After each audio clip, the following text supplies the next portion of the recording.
The following program is a collection of stooges talking about happenings in the sports world. It is meant to be comedic informative.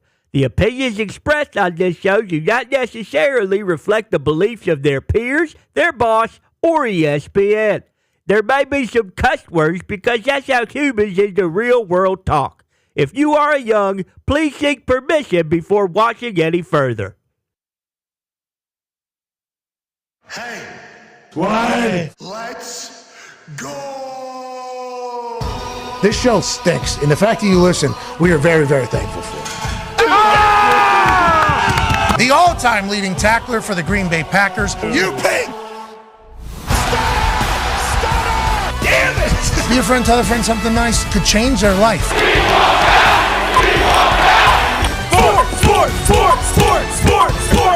Hello, beautiful people, and welcome to our humble abode, the Thunderdome, on Wednesday. It's gonna be May 1st, 2024. This program starts now. Sports! Our wonderful sports are amazing. Last night, there was 2 series in the NHL that ended. Congrats to the Caniacs. Getting a big-time win. They are the odds-on favorite to win Lordo. And congrats to the Colorado Avalanche. Knocking out the Winnipeg Jets, who we fell in love with just last week. Their season's over, but the Avalanche shall continue. The NBA had a big night last night. All those series are continuing. The Los Angeles Lakers obviously out. What's LeBron James going to do? That'll be talked about for the next 2 months, especially with the USA team coming around the corner with the Olympics. We have a massive show today. We got Matthew Tkachuk of the Florida Panthers joining us. He's an absolute stallion from the Tkachuk family. His dad, Big Walt, was in the NHL. His brother, Brady, is in the NHL. And then he is obviously leading the Florida Panthers to a spot that, nobody really thought. They won the first round series against Tampa. Hell yeah. Got close last year. Big Florida Panthers fan. Yep. Darius J. Butler is here, 9-year NFL vet. I know you're excited to talk to Tkachuk. This man, Can't wait. Last year, he had a broken sternum, broken spine, broken femur. They put his ass on skates and had him go play. You're talking about one of the toughest guys on earth. Can't wait to chat with him in a matter of moments. Ryan Poles, general manager of the Chicago Bears, will be joining us at 1:20 Eastern time. We thought there was no chance anybody from Chicago was ever going to come on our program again, even though we thought we had good relationships with Eberflus and Poles and even Caleb after meeting him at the draft. President of the Bears, we've obviously said, this guy's a doofus for some of the things he's done in the past. Sure. Thought that was going to get held against us. Instead, Ryan Poles coming on the program, extending an olive branch. Hey, Mr. Warren, you might not have been right for the Big Ten commissioner, but you might be right at home as Chicago Bears president. Thanks for letting the GM come on. Can't wait to chat with him. They had a big draft, obviously. Drew McIntyre, the Scottish Warrior, will join us at about 1:45 Eastern time. And then, brand new GM for the Los Angeles Chargers, Joe Ortiz, will join us at 2:15 Eastern. So today is packed with a lot of stories and bullshit to chit-chat about. We can't wait to dive into all of it. Rabbit to all of you on this first day of May. The Talks Table is here at Boston Connor and at Ty Schmidt. Do you have a dorsal fin?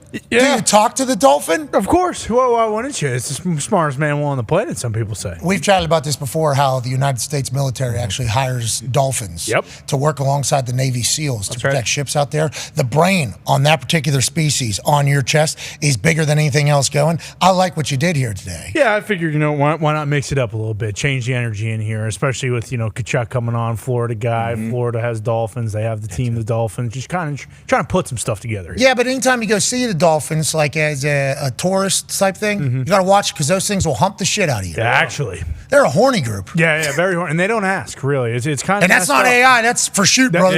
Bingo. That's not some fake photo. Yeah, that's a real thing in nature. You got to be on the lookout if you're seeing a fin coming at you because it's either a shark, kill you, also stinks, or it's a dolphin, and it's going to do you. You know what they do. Or it could save your life. Fins up. Fins to the left, fins to the right. You're the only down. I've seen so many videos of people going to see those dolphins. They're just sitting on a dock waiting to get in there. And dolphin says, "Don't get in the water. I'll come to you." Hop up on there. Boom, boom, boom, boom, boom, boom, right. boom. And they have incredible stamina. Yeah. Oh, yeah. And I don't know the power they're swinging out there, but there's a lot of Dolphins. We're big fans. One half of the Hammer, Dahn. Cowboys, Tone Diggs here. Tone, how was gambling night last night? Very underwhelming answer yesterday. Thought to myself, I should never ask this guy this question ever again. Did we win yesterday? Yeah, it was a great gambling night last night, okay? I mean, when you're honest with the gambling gods, they reward you. Like if I would have came out here yesterday and said, I'm doing great. I'm undefeated every night. I would have not won a game last night, but I was honest. I was forthright, and I shared my opinions with everyone out here. It was kind of brave of me to do. And then came out last night and, killing it. Sound like a Canadian there, the way you're talking about being brave and being a hero. Sure. I love it. Keep winning, boys. The other half of the hammer, Dahn, Cowboys, Bubba Gumpino here. Gumpy, how you doing? You hitting your stride, pal? We winning some bets? Oh, yeah, all is well, my friend. Big game tonight. Texas hockey, brother. Loudest barn going in the playoffs. No, that's not what I heard. That. Oh, yeah. I heard that Dallas is the Big D says for big docile crowd down there. Yeah. In the barn, quietest barn in the league that's left around. It's going to be loud tonight. They told me. They reached out. They said, don't worry, it's going to be a loud barn. Well, the Vegas Golden Knights are going in there as Stanley Cup champs, knowing that they got to feel it out a little bit. They're lost 2 straight, but that's because they're still trying to figure it out. Remember, they're using those rules. Not everybody has played hockey together. And they've actually not won. be enough time. They've actually won 2 in the barn in Dallas already. So toughest barn in the league, maybe. But I don't think the Golden Knights see it that way. So, but it is a got to win this one tonight. Got to win this one. The NHL playoffs and the NBA playoffs have been fantastic. Absolutely fantastic. Last night, the Sixers beat the Knicks, and it's like, oh, wait a second. Are the Knicks going to blow this? Look out. Just You might. got a lot of Knicks fans going, no way. This has to be. We need Jalen Big Body Brunson. This is the year. Deuce McBride has the entire place screaming Deuce whenever he's putting up threes. You got the Philadelphia 76ers fans not even showing up at games. Nope. Knicks people are showing in there. The Sixers come back and win this with Joel Embiid not even able to walk down the court for the next 2 games. Boy, everybody in the tri-state area is going to be shitting all over themselves, and I can't wait to watch it. There's so many storylines brewing. Speaking of a storyline that we enjoy, there is a former All-Pro football player who is now a record label rapper. Friend of the program, ladies and gentlemen, Pac-Man Jones is here. Pac, I know you had a couple performances last week, Nashville and Detroit. How'd it go? How are we feeling? It went really good. Feeling good. Putting out a new record this month. Whoa. New song. Here we go. New song. When's it coming? All the Smoke, 21st. All the Smoke is the name of it? Featuring Jody Breeze. Okay. Yeah. All the Smoke. Is this about the podcast, Matt Barnes Stack? No, it's not. Love those guys. It just so happened to be the name of the song. Yeah, and are we talking smoking? Are we talking fighting? What is all the smoke? Just using it as a general speech. You can put it in any category you want to put it in. Like smoking the rap. We want all the smoke. Okay, that's. Oh, is that the hook right there? Yeah, that's part of the hook right All right, Okay. Here we go. Got a banger on the way. When's that song coming out? 21st. Here we go, Pat. Proud of you, Pat. Okay, so there is a couple stories developing with Hall of Fame children Yes. in the football world. Let's start with the first one. Marvin Harrison Jr., okay, he was announced yesterday. Now, Marvin Harrison Sr. is obviously Hall of Famer, Indianapolis Colt legend, one of the greatest wide receivers to ever catch a football in the history of the sport. Him and Peyton Manning were a tag team, a duo that people are going to try to replicate forever. Now, his son is a man that we all assumed was going to be the first wide receiver off the board. But chatter got loud because he didn't do anything at the combine. What? He didn't do anything in his pro day. Nope. He did none of the bullshits. Okay, he did the medical at the combine. He actually missed a little bit of a media thing because he was doing all the medical. But we reached out to the team, the Marvin Harrison team, and we said, hey, why aren't you guys doing anything? And we were told, we're not track. We're playing football. Yeah. Okay. Watch the film. If you don't think he's fast, don't draft him. We're not really, that is just, we're not getting into a 3-cone drill for the next month to figure out how to do this. We're not working on his 10-yard split. We're not working on just a track 40 because you're not going to do that ever in football. He's going to work on football stuff. So there were some people that took that the wrong way. They're like, wait a minute, is this guy a diva? Is this guy maybe high maintenance and everything like that? Everybody around Ohio State says that's not, it's like the hardest working dude of all time. He's been given the game by his dad since he was a kid. He comes in, he's on the jugs machine in the morning, doesn't go to bed till he's on the jugs machine at night. He's in the weight room. His teammates love him. But there was a couple things that popped up that gave people to be like, maybe this isn't a guy What's going on you here? want in your building. Even though his dad, once again, one of the greatest wide receivers of all time. Then there was a report from Adam Schefter that unlike everybody else, Marvin Harrison Jr. has yet to sign a preliminary NFLPA licensing agreement that all draftees typically sign, which would allow his name and likeness to be monetized after he's picked tonight and before his NFL contract is signed per sources. His jersey will not be available for purchase, and he will not be featured in video games until his NFLPA group licensing deal is signed. Now, I am a person that did not sign up for the NFLPA the last couple years. I was in the NFL. Everybody has heard my gripes with the NFLPA. I got tested 208 times in a 27-month period, and I heard nothing from the NFLPA when I said it feels like I'm getting preyed on right now by the substance abuse program. They sent me a text back after I got out of the substance abuse program and said, "You good?" Yeah, I am. And I hate you. They were deferring payments for multiple years because they thought that was the right decision, which just kept the money in the NFL so they could do interest. The NFLPA has made a lot of decisions in the past that I think have been dumb. So if people don't sign up for the NFLPA, I don't think that should necessarily be used as a weapon against them. Now, from the meetings that I've had with the NFLPA people moving forward, they are trying to be a much more efficient and smarter operation, looking out for the players, and I appreciate the NFLPA. And remember, if it wasn't for the NFLPA back in the 30s, they would be a completely different ball game now. Right. They will still run a propaganda video in 2024 as if these guys would, have to work 4 jobs if it wasn't for the NFLPA. But I understand that the NFLPA has a place in the NFL. I understand that some people think it is vitally important. I understand they negotiate deals. For instance, they just wrote my rights away to a merch company with Boomstick and my name, everything that I'd pretty much created on my own Twitter, and I was getting like $2 a shirt, which is really nice. They're selling like $34, $35. Could do that myself, but the NFLPA said, "No, we got you. We'll get a deal done for you for $2 a shirt. Don't you worry about it. We got your back." That added into me saying, "I hate this group. I'm not doing it." Now that has all changed. They have deals with groups like Fanatics, which leads me to what we have heard from source within the Marvin Harrison Jr. and Marvin Harrison Sr. camp. This is not about the NFLPA. Marvin Harrison Jr. will be a part of the NFLPA when the time comes. Yes. What this about, exactly. Need that from Matt. Need him on Matt. Barry Sanders.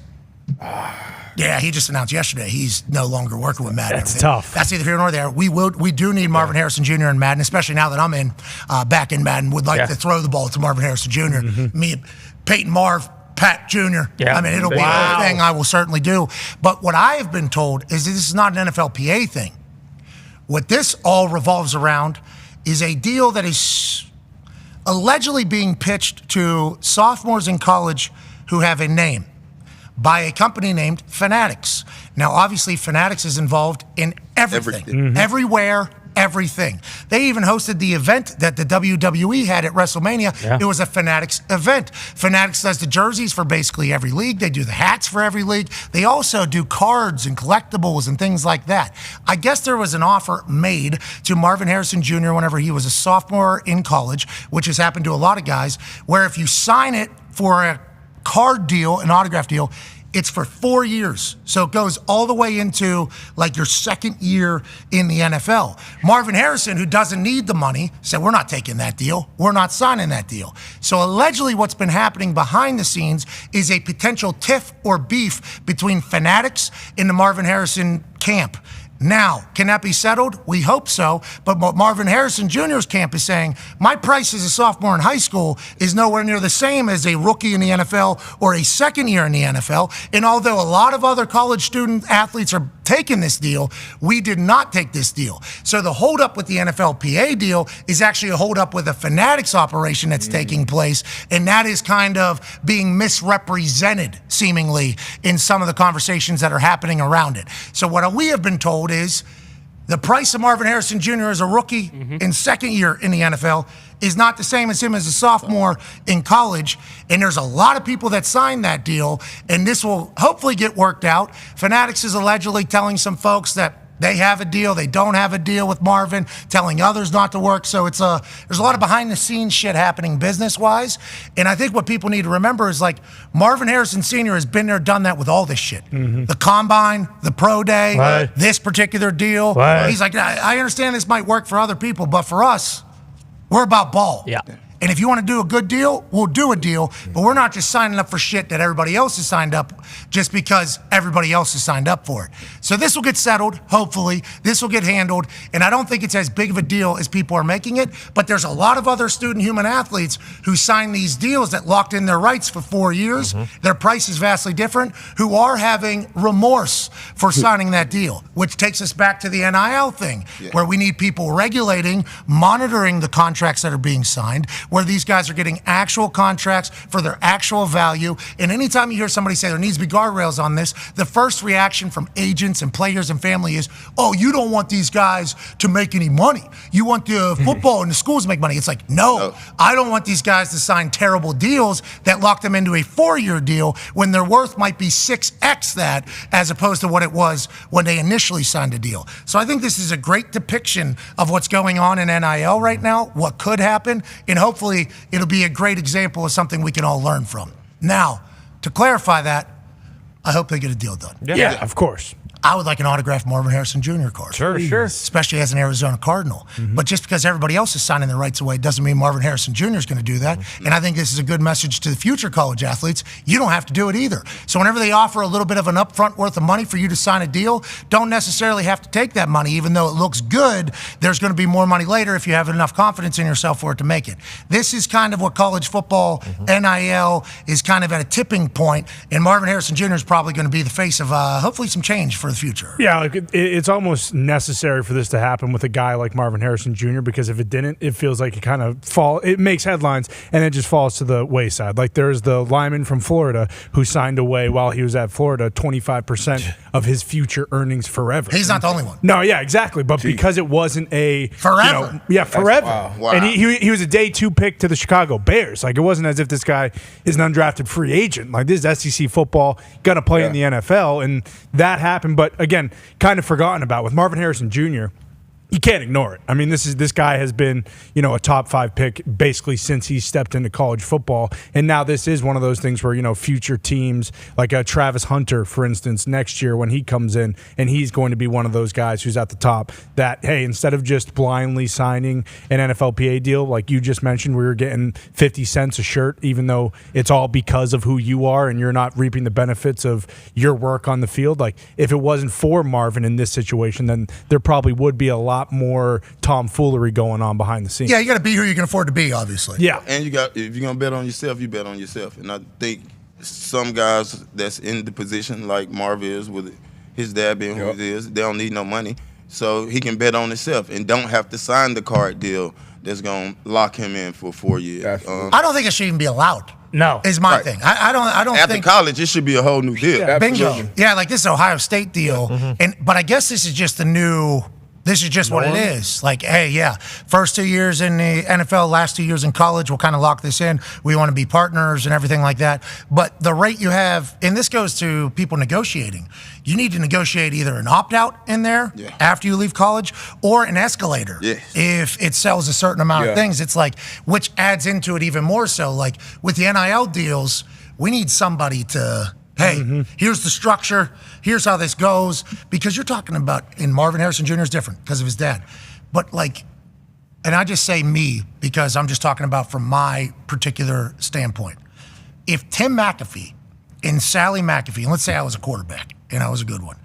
Tim McAfee and Sally McAfee were offered $100,000 when I was a sophomore in college. And that is 3x what my family made annually growing up this entire time. We're taking that deal.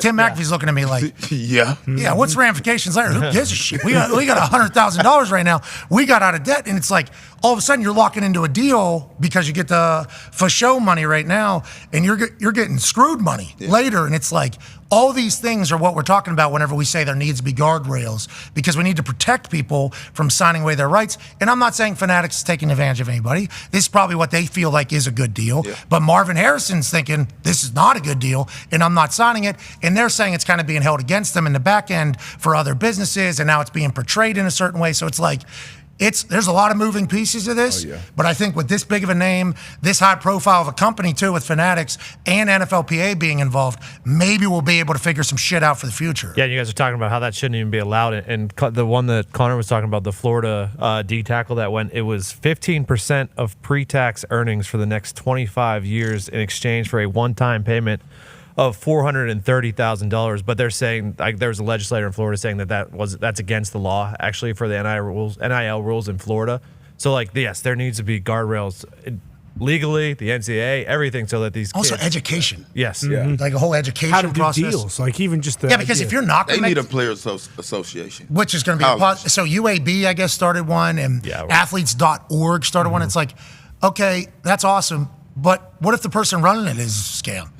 Yeah, exactly. You know, like who are the people that are going to be able to handle all? Who do you trust? You literally, because you got people that don't know shit. It's almost like if you think about what Translator did to Shohei.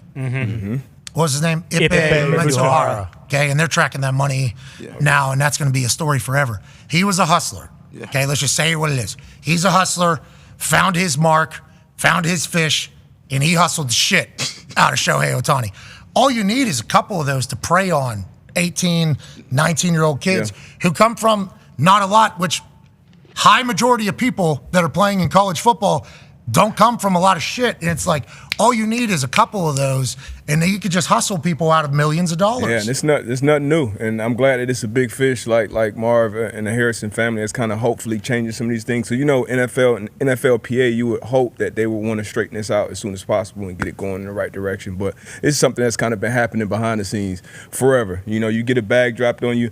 Most kids don't know what actually comes with that. Sometimes before it wasn't a contract. It was just like, hey, you're going to sign with this agent or you're going to sign with this agency. So it's like you see a lot of guys show up to the draft with, jewelry or chains or watch. You're like, damn, it's not even drafted yet. How this kid got money? It's because the agent, whoever, have already dropped 500, $1 million on it because they know it's guaranteed. Hey, they're going top 5, top 6, top 10 or whatever. So I'm glad to see these kind of, and it's got to be a guy like Marvin Harrison Jr. who's coming from it. You mentioned don't need the money, don't need that 100 grand up front. It's hard to turn that down.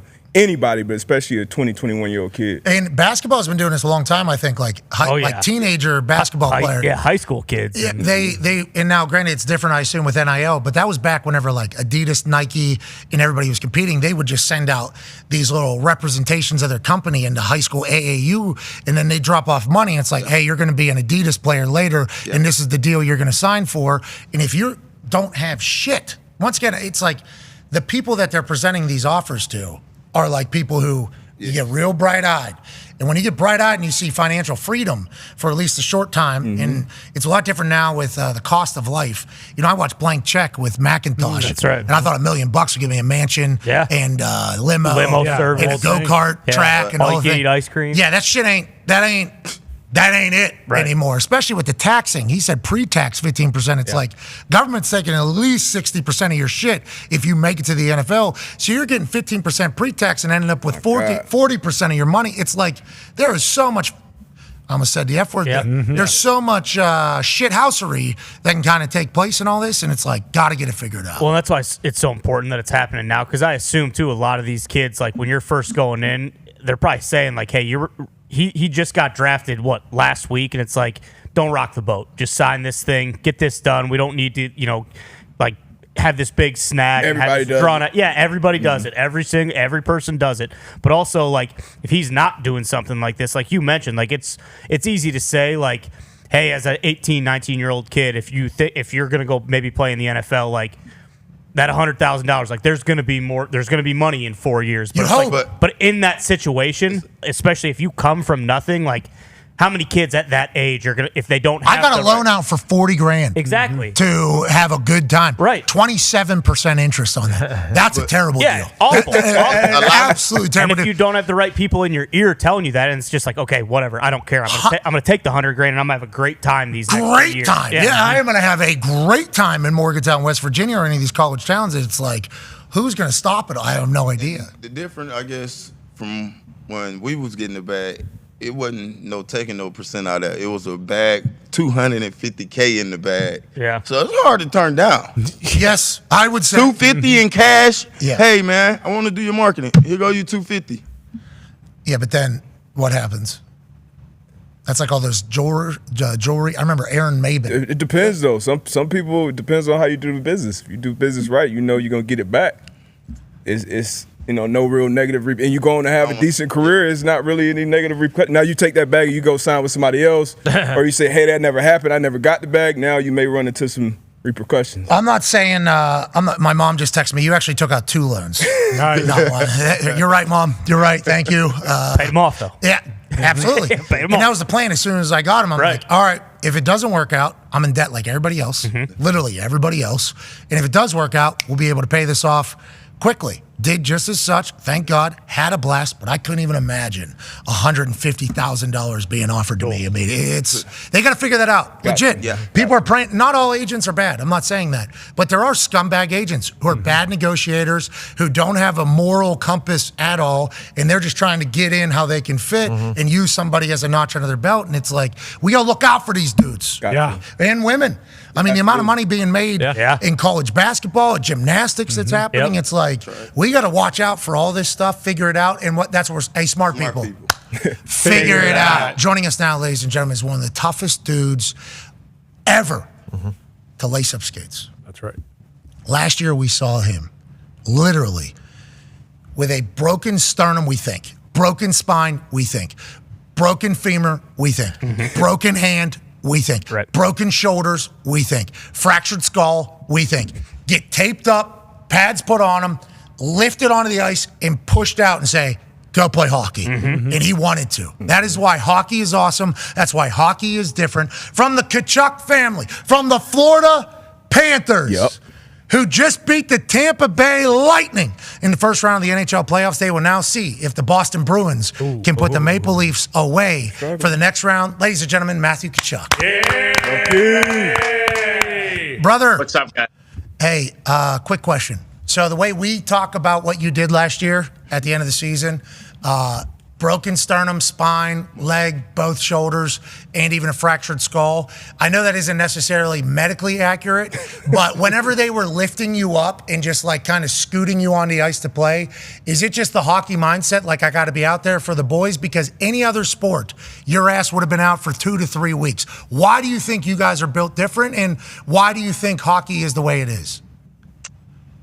Yeah, I mean, I was given medical clearance to play by the doctors.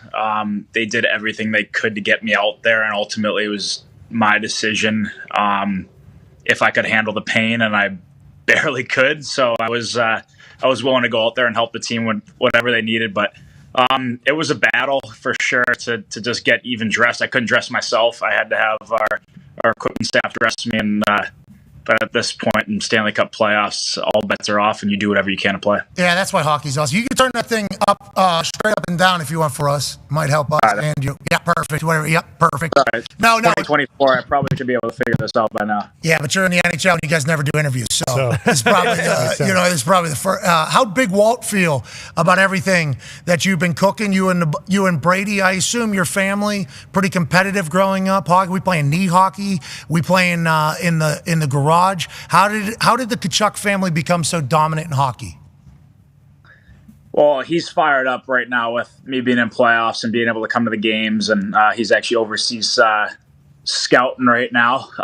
He's with the Blues on a scouting, watching I think U18s. So he's over there working pretty hard right now, and he's going to be coming back here for round 2. So he was fired up to see us beat Tampa the other day, and I think growing up, just having him as a voice, as a role model, like my brother and I at an early age, were not forced to play hockey, but we had everything around us that allowed us to grow into it and love the game. So we had him around every day just to ask about anything, to help coach us, teach us, whatever. But I'd say the biggest thing that allowed my brother and I to make it to this level was each other.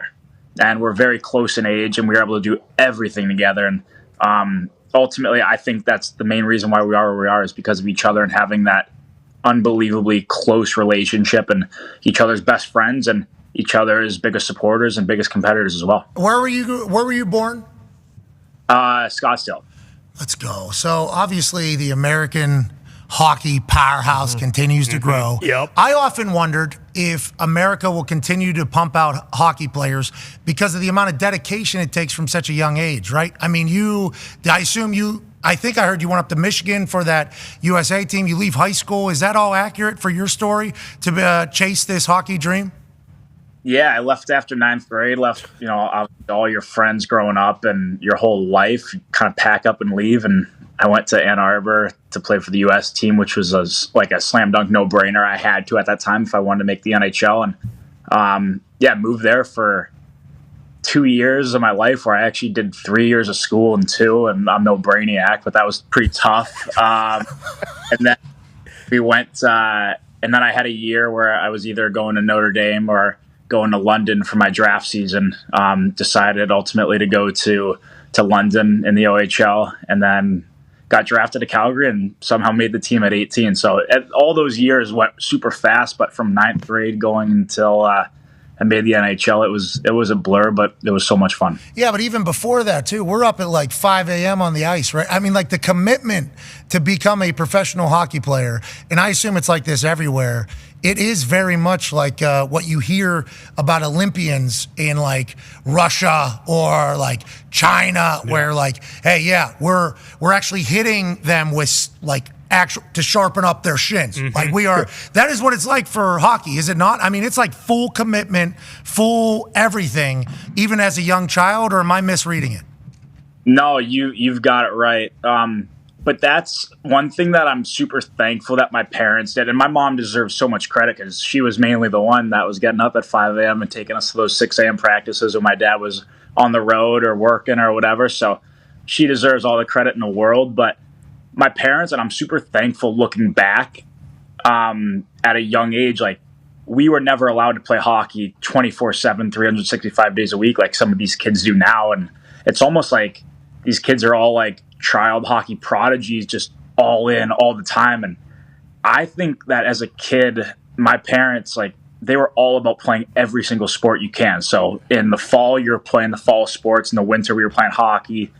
Obviously, into the spring, we're playing hockey too. And in the summer, like, put the hockey bag, the sticks away, go play golf, go play baseball, go play whatever you can just to get away from it. And I think ultimately that's what didn't allow me to get burnt out. And my love for the game just kept growing more. And when it came time for hockey season, I was just so fired up to play again. So I think that all parents should kind of take that mindset, and because I think that helped me and my brother a lot. Hey, that's every sport. Every person that plays it says, hey, you need to play different sports, because I assume some fall sports have helped you in hockey, and I assume it also helped you grow your love of sport. In the NFL, you hear every person that played in the NFL like need to play other sports, but then you hear these younger youth coaches and they're like, nah, you need to be all in all the time. It's like there's a mismessaging going on, and hopefully that narrative can change, especially with you talking about it. Is that now how all hockey players feel in the NHL, or is there a lot of diversity in sports played growing up? I assume a lot of soccer, right? Because you guys do that juggling bullshit before every single game pretty much. Yeah, I don't. I'm not that good at it, but I played soccer when I was younger. I think it depends where like you come from in the world. I think a lot of Americans play a lot of different sports growing up. I know a lot of Europeans are, I would say, more heavily into soccer and hockey, but it's amazing though in hockey, like every single sport out there, like it translates to hockey some way. Like you're, picking up a puck in your feet or batting it in out of midair, or like using baseball skills, hand-eye. Like it's amazing how much each sport, like there's a little bit of each sport in hockey. So I think it's important to do that. And yeah, I'd say probably Americans mainly are more well-rounded. I'm going to get in trouble for saying that. No, say USA, USA, USA, USA. Yeah, let's take you back to Ann Arbor, brother. Last question for me before the boys have some questions. You have a diehard Panthers fan here on the set. He loves the hockey. He can't wait to chat with you. My question for you is, when did you guys learn how to cheat like you did against Tampa Bay with the goalie interference? When do you guys have full practices for that, or how does that work? No. I don't know. Don't touch Bob. That's my damn right. Away from, there won't be any problems. Did you guys hear all the noise and chatter about this? Obviously, you end up winning by 3 goals and it's 6-1. It doesn't even matter. But did you hear the chatter afterwards, mostly from me and others trying to draw up a little drama about how this goalie interference rule is so bullshit? I mean, it's ticky-tacky. You can't do anything. Like, did you hear the chatter? How does the team feel about getting a nice first-round win and moving forward now, waiting on Toronto and Boston? To answer the first part, I did not hear the chatter. I was celebrating the win. And I don't know, like, we're at that weird little spot right now where, like, the series that we're playing the winner of, like, is obviously going another few days. And we're just, like, we are really excited to get a few days of rest and get rejuvenated here, but it's playoffs. Like, you just want to be out there playing. But some of the best part of playoffs is like hanging out with the boys in the lounges on the road and like watching other games throughout the league. So I don't know. I think we're going to take these few days off. They're very important for us, and use them wisely and watch some games and watch some hockey, see who we're playing. It's always nice to hang with the lads, especially whenever, the light at the end of the tunnel is near. Yeah. Because this could be your last couple games with the boys, this particular team. And that kind of heightens the appreciation of the moments that you have. I couldn't even imagine that Florida Panthers team in the lounges looking around. Now, diehard Florida Panthers fan, Darius Butler has a question for you. First of all, I just want to thank you, Chuck, for bringing greatness down to South Florida. Way to go, man. You call him Chuck? Chucky is what I called him. But last 3 postseasons, we won the most series so far with 5. But you guys dominated the postseason.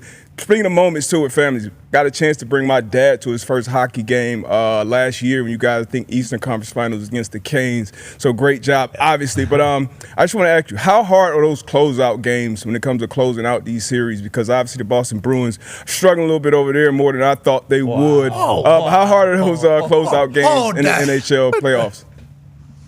The fourth game in a playoff series is always the hardest to win because, no matter what you are in the series, whether you're up 3-0, 3-1, 3-2, it's game 7. Like, the other team's so desperate playing for their lives, and you have to find a way to match that or exceed that. And it is challenging to win that one, especially when you're up 3-0 or 3-1 like we were this past series. Yeah. But, it's so rewarding when you're out there and you know that you play your game and you play well and you live to fight another few weeks. So that was kind of our mindset last game. And, there was I'd say at the beginning of the game, we were playing not to our standards, playing a little tight. But towards the end of the game, like, we were flying, we were making plays. We were so comfortable and confident in that moment. And I don't know, I feel like we definitely matched their desperation against Tampa last game. And I think that's going to go well for us if we continue that for the rest of the playoffs. Speed. Obviously, you got to be skilled in the play. Speed feels like one of the most important factors a team can have on whether or not they're going to win Stanley Cup or not. Your guys' team is explosive, obviously, always has been. Speed matters, right? Like, for instance, I'm a diehard Pittsburgh Penguins fan. Okay, you're lucky. You and the Panthers are lucky. Okay, especially when Caps somehow get in there and just get swept the hell out. But the Penguins, we seemingly got a little older and we got slower. You watch the regular season games, it's like we're not as fast as the other teams. That's going to be problematic. You find in the playoffs, speed is a big time weapon, and is that an accurate read on playoff hockey? Yeah, that's accurate. I feel like speed, a lot of team speed is very important, like being close together and moving as like 5-man unit. But to me, the biggest thing in playoffs is physicality, size, competitiveness, willing to do absolutely whatever it takes. Like, you don't have to be this guy to make a huge impact in playoffs. And I'd say, staying healthy and being healthy is probably the most important. And then the rest follows after that. Connor's got a question for you. Yeah, Matt, as a Massachusetts Middlesex County guy, let me just say it's an honor to be talking to the bloodline of the Pride of Melrose. We were talking to John Butchergross, and I think PK Subban also mentioned this. Home ice in the playoffs, they say, isn't really a thing. And the game tonight actually stars Vegas. No one has won a home game in for either of those teams. Is that real? Is that something that the players, you guys, think about? Like, hey, even though we are in Tampa or Boston or Toronto, it's kind of the same game. It doesn't really affect you guys as much, or is that something that is more of a reality of the NHL playoffs? It's a tough question. That's a tough question because last year... Hey, welcome to journalism, pal. That's what we do here. Welcome to journalism. Yeah. That's tough because last year in playoffs, our team was lights out on the road, and it didn't matter where we would have played. Like, we would have, found a way to most likely win on the road. Like, we were just feeling it like that. But I mean, when playing in Florida, like, we have such great fans and the building's so loud that I think home ice is super important for us, having that extra game, ultimately that potential game 7 at home. And you always want to have that at home. So I don't know. I think our fans are so loud, and we've made this rink here in Florida a tough place to play. So I think home ice is important for our team. And it's just an extra layer that you can add to the series and having that extra momentum for your side. But I don't know. I think we got great fans, so I think it's important for us. Yeah, it's different down there. He can hear you and your dad. Yeah, it's different down there. Is it? So, yeah, all the rats getting out there and it get rowdy. Wait, South Florida, you wouldn't expect that, but It's yeah, too it hot get rowdy. for hockey, though. it shouldn't be allowed. Cool, nice and cool in there. It's way too hot for Penguins just to be walking around. Down, where's it? Sunrise? Sunrise, Florida. Yep. Where's that at? Out of Fort Lauderdale, Broward County. So Where's in Hollywood? between Palm Beach and Miami. Hollywood is a little closer, more south, closer to Miami. Got it. Yep. You guys all live in that? Oh, never mind. Don't tell us where you live. That's a weird question. I live in most of the guys live here in Fort Lauderdale, so Elbow room. Good spot. You guys got an elbow room? Don't, look out. Save the elbow room for the off season. Save the elbow room for everybody. Okay, everybody. It's everybody. Yep. Love the place. There's no elbow room playoffs until hopefully we win it all one day. We're going to celebrate big there, but yeah, no playoffs at elbow room yet. That's where the family goes every game. So. Big Walt walking his ass in the elbow room. Love everything about it. Let's talk about last year into this year. Pac-Man's got a question for you. Yeah, I told D, but y'all had a great series last year. Unbelievable. But what can you take from that series to get y'all to the Cup this year? We learned a lot. Like we made it all the way to the finals, so we know what it takes to get there. But I think for us to ultimately finish the job, staying healthy is super important. And just we playing a really, really, really tough Vegas team last year in the finals. They were big, they were strong, they were so good defensively. So I think we can take that part of it and learn from it. But, we've learned in the last year and almost 2 years exactly what it takes to win it all. So each year you pick up more things. And I think that our team this year, we have like 13 or 14 returning guys from last year. So a lot of experience in this room in those high pressure situations, which for us aren't high pressure. So I think that's very important, having the experience and going through it once. And I don't know, I really, really, really like our team. So hopefully we can have another great run this year. The lads got a lot of chemistry going into round 2. Will it be against the Bruins or Maple Leafs? And probably Bruins. I saw a bear doing something, fake bear doing something. I don't know. Ty's got a question for you, Kachuk. Yeah, Matthew, you mentioned, having a couple days off and how you guys are pretty juiced about that right now. Just curious, in terms of like fatigue, like have you noticed, because they always talk about in basketball, like, hey, LeBron's either went to a conference championship or a finals like 18 years in a row. He just plays so much more than anyone else. Coming off a run deep into the Stanley Cup finals last year, like, did you notice the season being longer this year? Because you guys turn around and start the next season so quick, and you obviously didn't have very much time in between. Like, has that come into play now at all? Or once the playoffs start, is it kind of just like you get a new lease on life and you're ready to go? Yeah, so last year we were playing playoff hockey in like January because of where we were in the standings. So we didn't have that luxury that we had this year of knowing we were going to be in playoffs, and we weren't resting down the stretch, but we were like kind of fine tuning our game. Whereas opposed to last year, it was game 7 every single game until we got to playoffs. So we were, playing playoff hockey before we got there. So I think this year, to answer your question, it really just feels like one really long year. But once you get to playoffs and, we knew we were going to be in playoffs this year, just fine tuning our game before, kind of when you get to playoffs, you feel so fresh. It's like a whole new season. So fatigue hasn't played a factor in us at all, even though we went for a really long run last year. And winning the first series in 5 always helps, gives you a few extra days. But we know we have a really good plan here, a great staff that gives us everything we need to be ready to go come game time. So I think we feel really fresh right now. And now after a few days, we're chomping at the bit to get back playing again. You hockey players are psychos, though. Like actual psychos. Because other sports, we do take a break. Yeah. Now some guys stay in shape throughout the entire break. But I think I've watched some of your off seasons, not yours directly, but hockey players. You guys are have to remain in shape, right? Because of how demanding the sport is as a whole. I've seen some of these leg exercises that you guys do and some of the conditioning shit that you guys do in the off season. You're madmen. You absolute madmen. And that's a compliment in the biggest fashion. Do you feel like the hockey players are the most conditioned athlete out of professional sports? I don't want to speak because I don't know what other sports do, but we train super hard. I mean, we have to.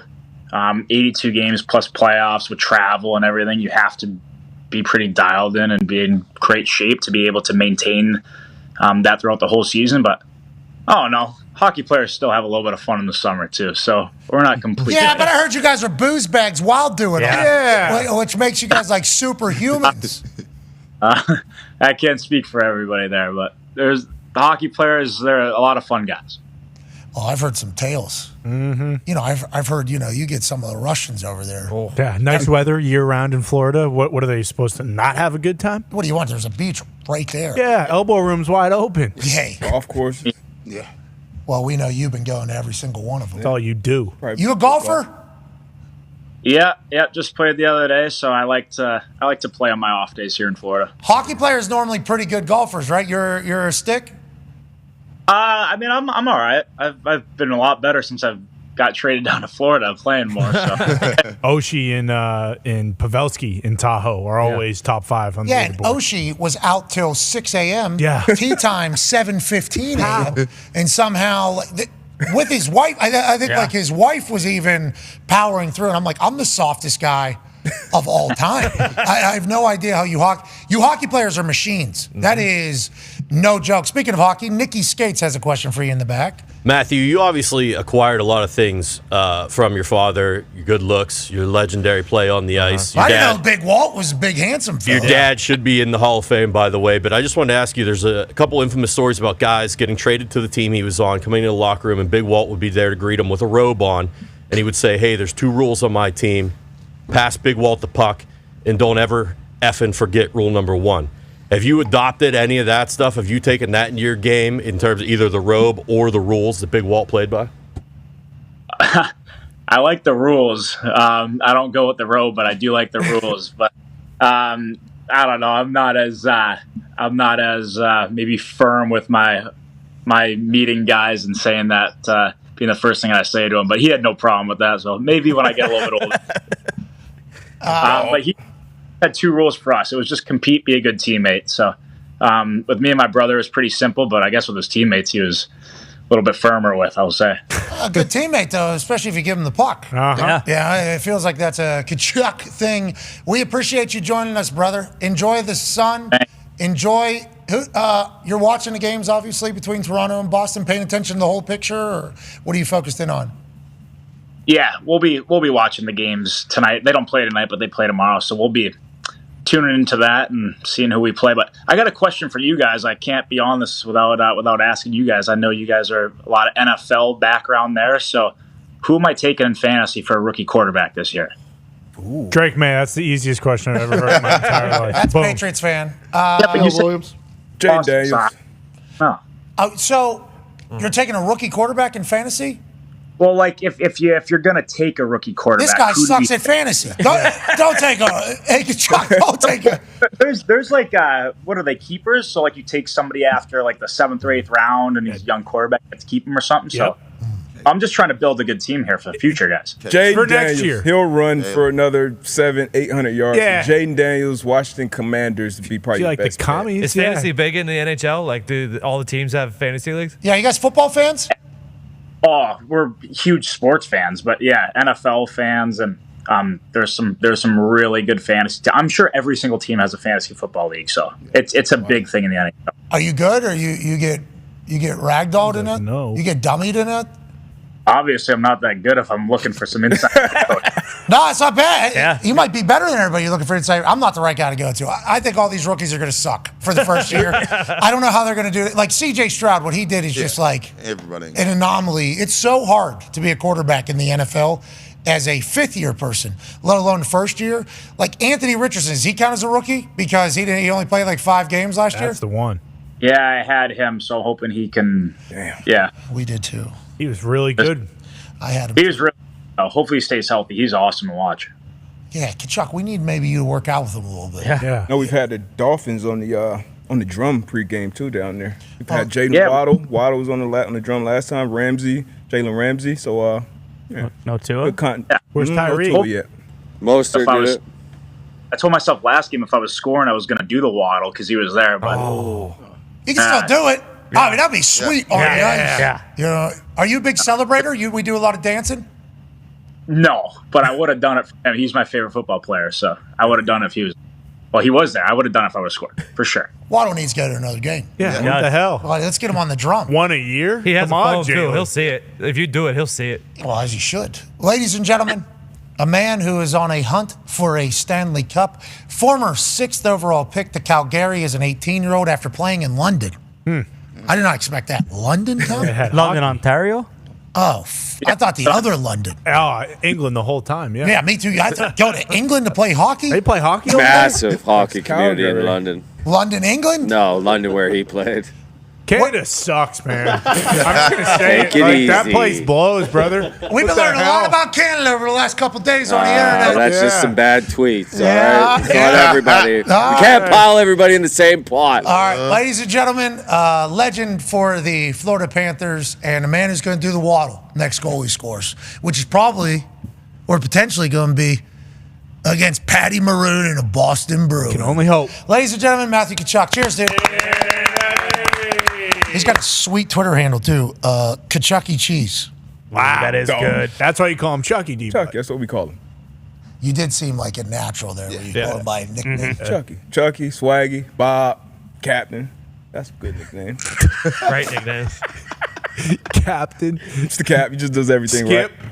Yeah, you brought that bobblehead. Did you put it on there? I put it, yeah. You did that the other day as we were talking the hockey. Yep. PK, you put it on. Stayed It up there, is. too. It'll let people know I'm not just all talk. Mm-hmm. Correct. I got the gimmicks here as well. Saying fugazi. The Marvin Harrison Jr. stuff's going on the internet. Really? All the replies underneath, they agree with Marv about one company, it feels like. Oh, no. Listen. Baseball uniforms. Yeah. Yeah, but Mania they, seats. Stuffing our yeah. toes. Decorum at big events. They leaked the Lions uniforms. I didn't say a company. I don't No, know. me neither. I was just throwing out stuff. I mean, tops too. Shoot, they're trying to take the most expensive cards from these kids. The rookie cards are the only ones that matter. yeah, you're right. Like you signed this deal legitimately. as a sophomore. Yeah, the only cards that matter, the most expensive ones. Are I got the a rookie text. cards. I got a text from some random number who said his name's Jason. We met when I was doing sports marketing for Modell's Sporting Goods. Okay. Sure. Locked in. Love Modell. Modelo? Dick's killed him. Sorry about it. Shout out to Dick's House of Sport. Showcases the best from top brands in apparel, footwear, and equipment. Hell yeah. JJ Watt lives there. It's a fun place to be. It is. You can climb a wall. You can hit a ball. You can punch somebody. Right. I mean, Dick's House of Sport is phenomenal. Take your kids and go have a night for free. Yeah. Now, I don't know if we're supposed to be marketing that as like a for free thing, but you need to go. Yeah, buy something. You know, Maybe buy Give back. something. You If know, you go in there, you're gonna buy something. buy something. yeah, you know when you go into a cafe, you need to dump, so you buy like $1 coffee or something like that, so you can use the bathroom. Of course. We expect you to do that if you go into Dick's, just to show some decorum in there. Sure. But you need to get in there and just wander around. Exactly. There is so much shit in there. It is fantastic. Yeah, Modell's is dead because Dick's House of Sport is obviously the best. He told me legally, and I don't know if this is every single state, and if this guy, I don't even know, I don't have a clue who this person is. might not. His name might not be Jason. Yeah, no last name kind of scares me a little bit. It says legally, NIL deals are not supposed to go beyond college. Cannot bridge from college to pros. Whoa, good. So the fact, I guess, that this is being even presented to some people is potentially a talking point to start with, let alone everything else that's going on. That's what I saw in that Florida Kids article. The NIL laws in Florida is once you're done with college and you go to a pro, that NIL deal does not carry over anymore. It's legally, because they put those guardrails on there so that wouldn't happen. So when I was reading that, I said, "Oh, that's very interesting," because that's kind of what we were talking Is about. that a state if deal? it's a college deal, it should Yeah. be. It sounds like it is state by state. Great state of Florida. But if Leading it's the a way. college deal, it should be a college deal. Shout you. out, shout out Ron. Yeah. Sound like this is gonna be over with quick. It does feel like Yeah. we can spur a little action here. Yeah. Yeah, which is good. But once again, there's, I don't know, just off the top of my head, 1,000 things that need to get figured out. Yeah. With, you know what I mean? Like there's so many players. Each team has 100-some players. And then you got different levels of players, who matters, who doesn't. Then there's guys that get into like their junior, senior year. They know they're not going to be NFL guys. So now they're trying to get as much money as possible. So what's going on there? Who's preying on them? What about the deals if you don't play as much and you signed a big deal before and the company decides not to pay you? Like who's the ones that are going to crack down on that? Like is that the government that's going to, is that the school? Well, no, because the school's not allowed to be involved in some states. It's a cluster in the college sports. And once again, we can't state this enough. Smart people. Figure it out. Speaking of smart people figuring it out, you see what DEA did? Yes. What's that? I'm not saying they're smart people. I have no idea. But I said yes, there's they some were. smart people in there. Cannabis has been dropped down to a Schedule 3. It's about time. It was a Schedule 1 up there. Now it's Schedule 3. That's what's being presented. It has to be passed and okayed. That's good news. Great. So what does that mean? I hate when they do what. So, So- 3 is lighter than 1. Yes. Yeah. I hate 3 when they do that. You think 3 is stronger than 1? It should be because it's higher. Yeah, but 1 is like class 1. You know, that's like a big deal. Like D1, D3. That's kind of what's happening to cannabis here. Okay, now wait, if That- you put it that F1. way- Yeah. Well, don't. F2, 3. F1 sucks. It does. And the fact that they exist is ruining our playoff shit for this Sunday because ABC signed it. This is what happened with Marvin Harris. They tried to pitch. Yeah. ESPN and Disney signed a deal with F1 when F1 was a reality TV show. Sure. And then now this contract has to uphold for Sunday when actual sports have playoffs that could take place. But nah, can't do it. Why? Because these European elitists with their shitty cars have to be shown on ABC. I'm bummed out. I'm bummed out about it. This F1 now is affecting my life directly. Ridiculous. I don't like it. I don't like it at all. You see the Red Bull guys leaving? Yeah. See what D-Buck Hey. compared him to? Ernie Adams. It's fair. That was maybe the most disgusting thing I've ever read in my You life. don't know, okay? I do. That is the It's mastermind F1 and the behind- greatest dynasty in football, D-Butt. Yeah. What are That's we not complaining about? comparable. We're complaining about Red Bull winning every race, right? Who designed their car? Who gives a shit? Adrian Newey. It still sucks no matter what, dude. Sack of wine. Now that we're talking racing, we are in May in Indianapolis. Oh, yeah. Here we go. Big month here. Yeah, here we in go. Indy. Pumped. Start a racing channel so people who don't give a shit don't have to ever see F1 or I think they NASCAR have or one. IndyCar or anything. Speed channel. Yeah. Yeah, okay. Put everything that's on ESPN, ABC, anything that people who actually want to watch real sports, put it on there. I'm sick. I forgot it was May 1st. Driving into work today. Oh, great. Here we go. All the checkered flags draped over everyone's house. Hey, it's May in Indy. Guess what? Some of us don't give a shit. Okay? That's your problem. You're wrong. No, I'm not. Indianapolis is alive. This is like I'm maybe, so sick of it. maybe the best month in a city in the country is May in Well. Indianapolis.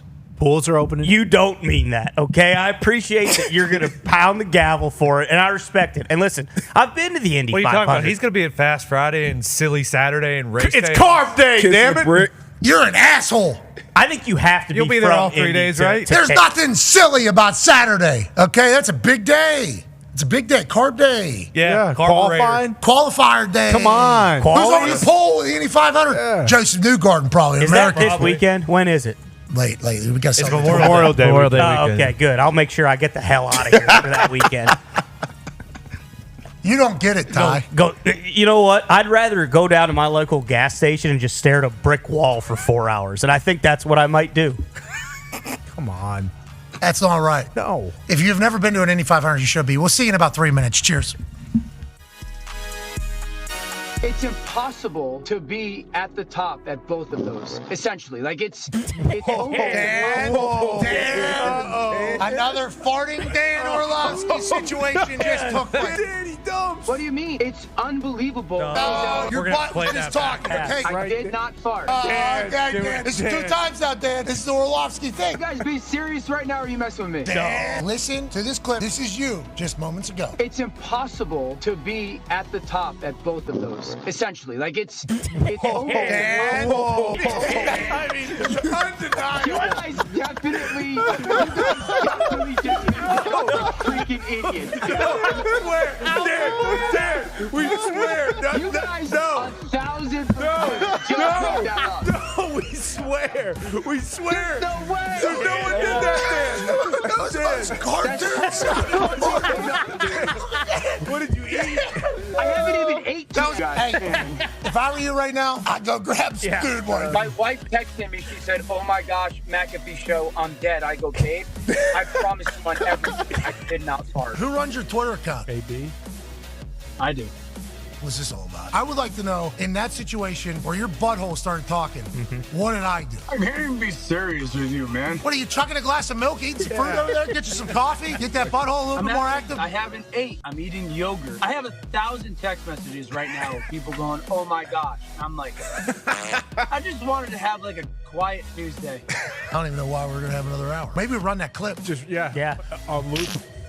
We have the video. Shams, let's let you judge here. It's impossible to be at the top at both of those, essentially. Like, it's... I need to hear the context. I want to give our guy... Oh, Shams, shut up. He said it sounded like a fart. What did AJ vote? It's a fart all day long, Kirk. You know that. Has anybody voted no? Dan. I'll be the captain of Team No today. We need you to do a tie-breaking vote. Is that okay? Sounds good to me. It's impossible to be at the top at both of those, essentially. Like, it's... There's no doubt. I mean, I like how he just kept on going right there. When he was talking, he didn't even break stride as that thing came out. He went and got the buggy, went to the store, grabbed some dude wipes to wipe those ass cheeks, just like I assume you do as well, Cabal. You have to go dry, wet, dry. Toilet paper, white toilet paper. If not, you're really risking the rest of the day having the swamp ass. You know, Dan Orlovsky, man, he got to accept that, man. He got to wear that with a pride. One thing that really bothers me when people do not take credit for it. You know, if somebody says, oh, that was you that farted, I get upset when it wasn't me. I'm like, no, when have I ever not claimed it when it was mine? You should claim it. What all those airports? People are traveling today, looking up at the ESPN. Dan Orlovsky farts. What's wrong with this guy? The closed captioning person, whoever it is, they got it. I believe it said inaudible, muffled,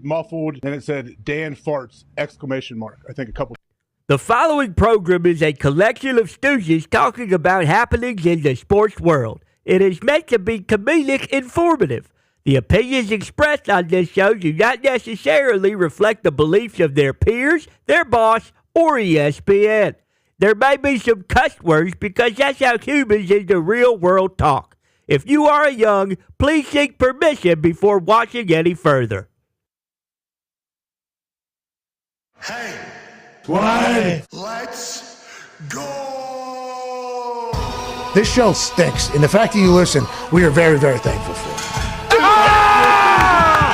The all-time leading tackler for the Green Bay Packers, you pig! Damn it! Be a friend, tell a friend something nice could change their life. Sport! Hello, beautiful people, and welcome back to our humble abode, the Thunderdome. On Wednesday, it's gonna be May 1st, 2024. Hour 2 of the program starts now. Sports! And business, and drama, and controversy, and playoffs, and bullshit is all happening around us as we continue to chat every single day about the sports world that we're lucky to be a part of. The Toxic Table is here at Boston Connor and at Ty Schmidt. Ty, you're wrong about Indianapolis and May, pal. I just want to let you know that. I went and took a piss after you just had your entire thing. You have no idea. You know how much fun this month is going to be here in Indianapolis? Yeah, of course. Listen, I've been to it before. Okay, so you can do all this kind of stuff. I've seen it with my own 2 eyes, and I don't ever need to go again. If you love racing, that's fine. I'm not taking a shot at you. I'm just saying when you live in Indianapolis or the greater Indianapolis area, it gets shoved down your goddamn throat. Okay, and some of us don't like that. 300,000 people coming to Indianapolis every We single. can't even watch it. That is part of the problem. That is part of the problem. Then you sell it out. You know, you sell it out. You get to watch it. You know, Why is it? It's the greatest spectacle in racing. It's the greatest event ever. Why is it not getting sold out? What's it's going on 10 there? miles of seats. What you need 750,000 people to Then celebrate. get it done. Then get it done. I don't want to hear it. Get it done then. You know why it doesn't get done? Because after 3 minutes and you hear those loud engines, and the first 3 minutes are awesome. And then, boy, does it lose its luster fast. No, there's a rave going on inside. DJ Diesel's doing his thing. Yeah, no thanks. I don't give a shit about that. I don't want to go do that. I'm there to enjoy the race. But it's tough to enjoy the race when you don't give a rat's ass. That's what I'm saying. It's not for me. Okay, well, don't project your feelings on. Well, that's why I'm saying everyone who's getting pissy and who's upset, listen, enjoy it. You go enjoy it. Just don't make me feel like I have to enjoy it, because I'm not gonna. Okay? Breaking news. You don't care about DJ Diesel? Okay, you can take that up with Shaq. Timmy Trumpet is performing. What? During the Indy.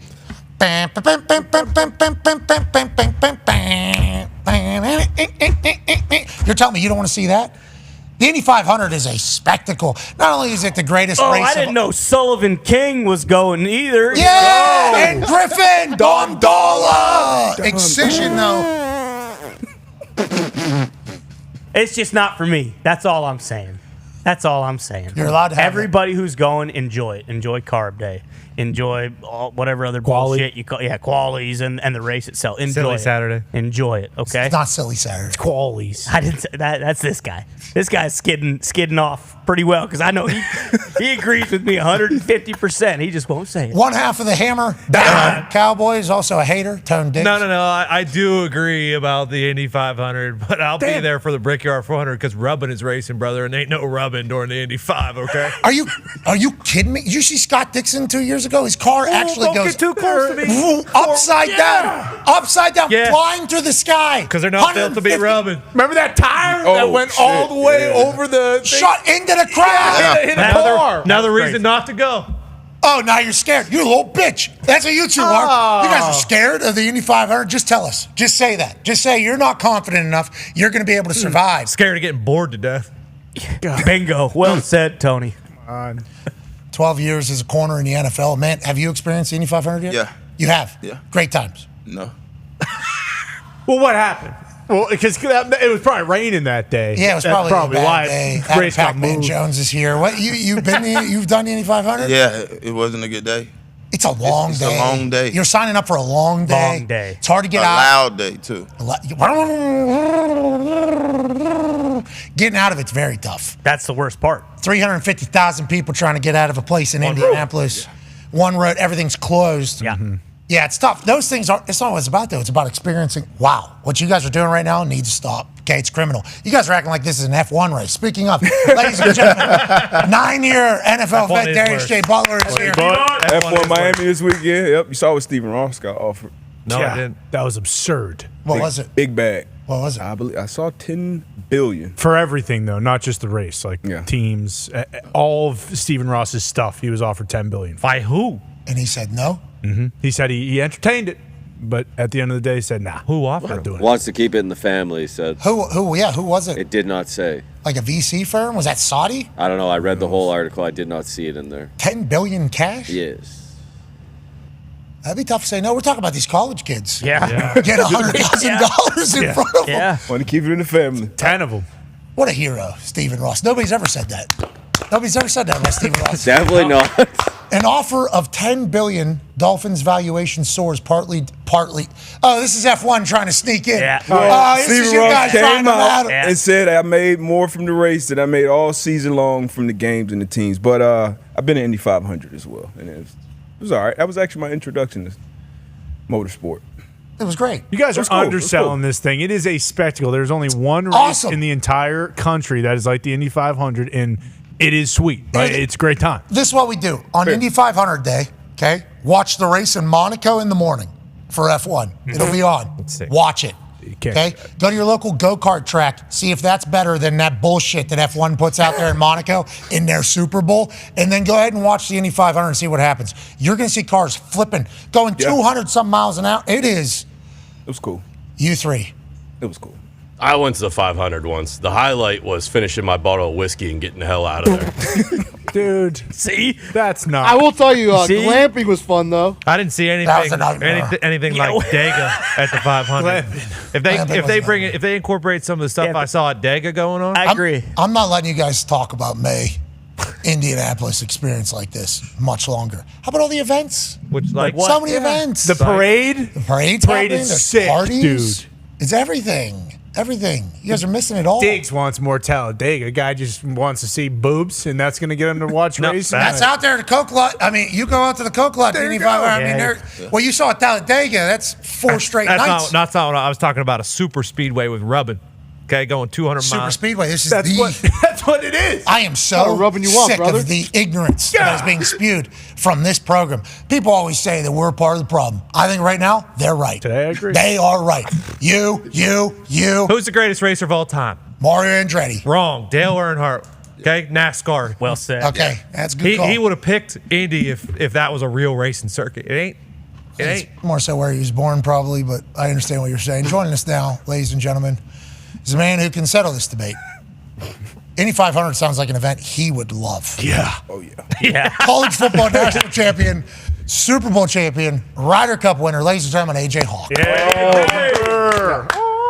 AJ, 300,000 people packed into one spot. It's about 150 degrees. You're getting sunburned. Yep. It's hard to get drinks and food, but what you're watching is something that's going to be talked about forever, right? Yeah, just a majestic environment. From what I hear, I have never been. I'm actually named after the great Indy racer AJ Foyt. That is partly why I have my name AJ, the initials. I've never been to a race. My grandpa used to go to the. My grandpa went to the time trials, or the quals, as you guys may call them. He used to go do all of that, so he was big into it. I have not been. I have zero desire to go, actually, to tell you the truth. Tone Diggs just did some quick research. AJ Foyt is Anthony Joseph, not Aaron James. Oh. But not like he's like my dad and I'm a junior, but yes, after it. Foyt, one of the Foyt boys, is now a part of the Indianapolis Colts. Married that's right. one of the Irsay daughters. I think his name's, don't get it wrong. Aaron James after AJ Hawk. I think he was named. And they put a junior at the end. Yeah. I mean, you guys are really selling it, though. I've never been, but you guys really make it something that I think people are going to run, not walk, and try to get to this event. It sounds amazing. It is awesome. It is. I'm pumped to go this year. I'm going this year. Though. The first couple of laps, 3-4 laps, or is it really cool? And then you're thinking, okay, what do I do for the next 6-7 hours? First of all, as the race is starting, the entire pageantry to start the thing. Agreed. It's cool. Yeah. It's awesome. Flyover, incredible. Yeah, the person who goes up in the big thing and starts it off. Grand Marshal. Kissing the brick, right? Isn't that part of it? That's at the very end. Okay. That's the very end. Only if you win, you get to get You're right, though. I will say, if you've you should go once. Like, absolutely. There we go. Absolutely. I agree with that 1,000. But just if you're not like a massive racing fan and you've been once, you will never want to go again. That's all I'm saying. So I would not be going. Okay. Probably ever again. For a long time. Yeah. Well, you guys have kids. That's why I'm going. You guys told me, like, hey, you got to go. It's one of your Have you ever done it before? Just the 1 year. That we were there. Yeah. That was not the right way to do it. I thought, the second time we did it, we did the live show from there, and we did it in the garage, and they just had the engines revving the whole time. That was great. And they were charging people like $350 to come watch our show. Yeah. That was really good. That was fun. Yeah, there's a lot of questions about the whole operation over there.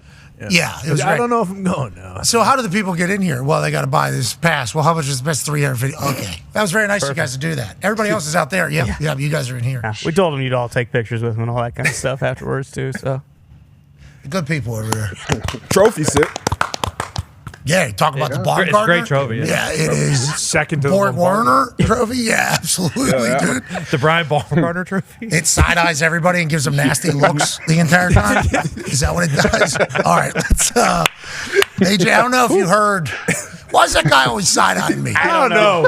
It was weird. I don't think he thinks he's doing it. I don't think he thinks he's doing it. He saw a clip, I think, one time. He was always the third. I caught one live at Tahoe this year, and I'm always like so high when I'm around him because it's out in Tahoe. You know, it's like a couple days off, and it's like, why does this fat bastard keep side eyeing me?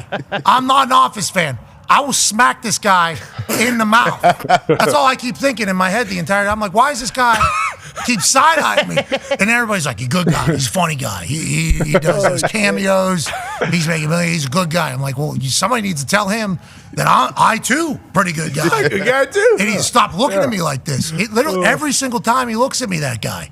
I'm like, I'm done with it. The one time he came up like kind of right behind you and was almost staring over you, talking to AJ, and then you chimed in, and that's when it was like, all right, break. And then he kept going. That guy's got debts with everybody on the course. Hey, don't you be side-eyeing me. Why don't you pay everybody that you lost to, pal? Keep it moving. Anyways. I didn't know we're going there today. Could have buried that was awesome. Yeah. 8500 gets everybody juiced up. Yeah. Is that right? Green flag racing. Why is the best? Wide open. Yeah, I don't like that guy at all. And I'm sure he's great. Everybody sees AJ likes him. Yeah. Aaron well, loves there's him. some other people we don't like we could probably talk about too. Who's that? Protesters? Yeah, we have a plane getting set up. Oh, yeah. If nobody's going to do it, I'll do it. To whom much is given, much is required. Yeah, that's right. So, he's the head. How come nobody has done this? I feel like it's the right play. For all these protesters, okay, I will get a 757. I'll pay for it. Me personally. Let's send them to Gaza. right? If like boots on the ground. They want To help out, you mean? To help? Yeah. I would do it. You want to take down That's America? very generous. That is very generous of you. I think so too. Supporting the cause. How come nobody else has done this? I've been watching American flags get taken down and then everything go up and buildings getting taken over by the smartest people we have at all these Ivy League things. It's like, I appreciate your passion. I very much do. Let's make the world a better place. I will get the 757. You can all hop in, go right on over there, boots on the ground. Let's make some real change. Let's do that. Yeah. I'm a hero. Yeah. Seems reasonable. Yeah. And let's let kids go to class. Okay. I'm happy we're figuring things out here. Baumgartner, bum, in my eyes. In my eyes. Huge Kevin Malone fan. You like, everybody say. everybody around me likes this guy. I don't like him, personally. And 757 on the house. Okay. Okay. Thank you. Look at this. Man. Rabbit, baby. Making change. It's May in Indianapolis. Yep. Let's go. Gets everybody juiced up. How come that hasn't already been done? I don't know how I'm the first person to say that. 9-year NFL vet, Darius J. Butler. Is F1 done after this Sunday on ABC, or is this the last deal that we have to see it in the United States of America? No. Nobody's watching. F1 will be around for a long, long time. We can't watch any of the playoffs because F1 is on ABC live from Miami. Great. That'll be good. I wonder who's going to win. Well, Ruud Van Baumgart, whatever the hell this guy's name, Max Vanderstappen is going to win. We know that. But his time's coming up, I guess, quickly because the guy that's the big brain behind it all is gone. Oh, the Ernie Adams left, I heard from D-Butt said. Yeah, thanks. You guys are following along. Disrespect. That's not exactly apples to apples, I feel like, in the comparison, but hey, I get it. All right, let's talk about some stuff happening around sports before Ryan Poles joins us in 5 minutes. Once again, I just want to help with that 757. Yeah. They seem passionate. Mm-hmm. We're talking taking over buildings. Oh, yeah. Yeah. We need water. That one. Okay. This is the thing you should have thought of whenever you're taking over Yeah. Hey, do what you got to do. You're making the world a better place. Sweet, but don't be begging for water when you're in the middle of it. It's hard to take you serious. It's hard to take you serious right now. I think that's how a lot of us felt. But we appreciate what you're doing and what you're saying. Who knows if you're right, and when you're older, you might look back and say, wow, we're on the wrong side there. But we could get you over there at least. That's what I'm trying to do. That's a hero. This is a sports person. Exactly. And, I can't believe I'm the first person to do it. Let's talk about a situation brewing in sports, about a team that is obviously going to be covered very closely with everything that they do. And the reason why it's going to be covered with everything that they do is because their ratings, whenever they're on the field, through the roof. Their head coach, dynamic. One of the most dynamic personalities and athletes in the history. We're talking about the Colorado Buffaloes, Deion Sanders' team. Now, last year started out hot. Here we go. We're doing it. Everything we said about the Louis bags that we're bringing into Colorado, we're taking a school that's been irrelevant for a long time, and we're making them relevant. We're bringing in millions and millions of dollars to the local economy. We're turning this whole place around, and it's the Deion Sanders crew coming in and doing it. Then, they lose all the games. Okay, they kind of go down quickly. In the world that wanted to see them fail, got very, very excited. This offseason, you bring in some different coaches, bring in some more players, and then in doing so, some players leave. More specifically, a man named Xavier Smith, okay? Xavier Smith came out and did an article with The Athletic, and he actually talked a couple of different things. I was actually getting mad. Can we put this up here, please? Yep, so I could see it. It's a little, yep, there we go. I was actually getting mad, like tears coming to my eyes because, bro, you never even tried to get to know me. Xavier Smith recalls Deion Sanders telling him he should enter the spring transfer portal. He was destroying guys' confidence and belief in themselves. The way he did it, it could have been done with a little more compassion. Now, this was the screenshot from The Athletic's tweet that basically said Deion told him he needs to hit the portal and get the hell out of town. So, this obviously generated a lot of eyeballs because all of a sudden we're starting to see, the opposite side of what Deion Sanders and the way he utilized the transfer portal. Now we got guys getting out who are pissed. So we wondered how the Colorado Buffaloes would respond to this type of article. Yeah. Well, starting quarterback Shedeur Sanders says, I don't remember him, to be honest. Bro, it had to be very mid at best. Okay? Quote tweet. Well, how'd that tweet do? 15 million views later, and about 10,000 responses telling Shedeur to shut up, and he better win more than 4 games if you want to run your mouth like this. We thought, well, how's Deion going to handle Shedeur? He said, well, he'll be a top 5 pick. Where your son going? LOL. I got time today. LOL. A lot of laughing out loud, right in the face of KB, who said, tell your son, stop acting like he's the coldest out here, and then put up a 4-8 season. So everybody that has hated the Colorado Buffaloes from the beginning through now saw this as another reason to bury Deion Sanders in the Colorado Buffaloes. A lot of people are saying, like, yeah, Deion was a corner and one of the greatest athletes to ever live. So whenever he talks his shit, it's a little bit different than a starting quarterback coming out and talking shit. But I think this is Shador just being like exactly who we think. He just opened for Lil Wayne the other day. Now, will NFL teams question this? I do wonder. If they lose, especially that first game to North Dakota State, boy, all of this is going to get very loud. How did you see this kind of unfold? And do you believe that the Colorado Buffaloes are going to be better than they were last year, AJ Hawk? Yeah, I think they should be better than they were last year. I think Deion's just being honest and he's being upfront. There's a lot, like, think how many players are on scholarship in college teams now? I don't know. 90? Used to be 85. I don't know, 85. Yeah. There's a crazy amount. So if you want to bring players in the portal, you need players to leave throughout the portal. And like some coaches may not have the balls or the guts to tell a guy, hey, yeah, you need to get out of here. They may just try to run him off somehow or try to, make him do the 5 a.m. workouts for 3 straight months and try to give him the message that, hey, you're not exactly a good fit for this squad. So I think his son actually coming out is just kind of standing up for his dad, basically saying, come on now. Like, we understand if we lose games, we can handle the heat. We understand what we're doing, what we're saying, but yeah, like you said, you can do whatever you want if you win. If you win, you can do that. They did not at the end, so everybody's just been, waiting and waiting and They're waiting. They're okay with it, though. I feel like they love it. This is just chips on the shoulder. Here we go. We know it's us against the world. Yeah, last night got real loud for Shador. Very loud for Shador. And then today, Deion's like, yeah, that's my son, actually. You didn't think that's how he would respond whenever I'm getting buried in there? Pac-Man, very close to the team and to Prime and Shador and everything. It's been loud since they got there. This obviously expedites the conversation. They need to win this year. And do you think they do? Yeah, I think they win, but it's always going to be loud when you got Sanders on the back of your jersey. Everywhere you go is going to be loud. Like, they're used to being loud. It ain't never not been loud. When it ain't loud, then that's when it's a problem. But Shador getting better and better every game, every week. Like, he is going to be a top 5 pick. Will they win 10 games? I don't know. Will they be better than next year? Hell yeah.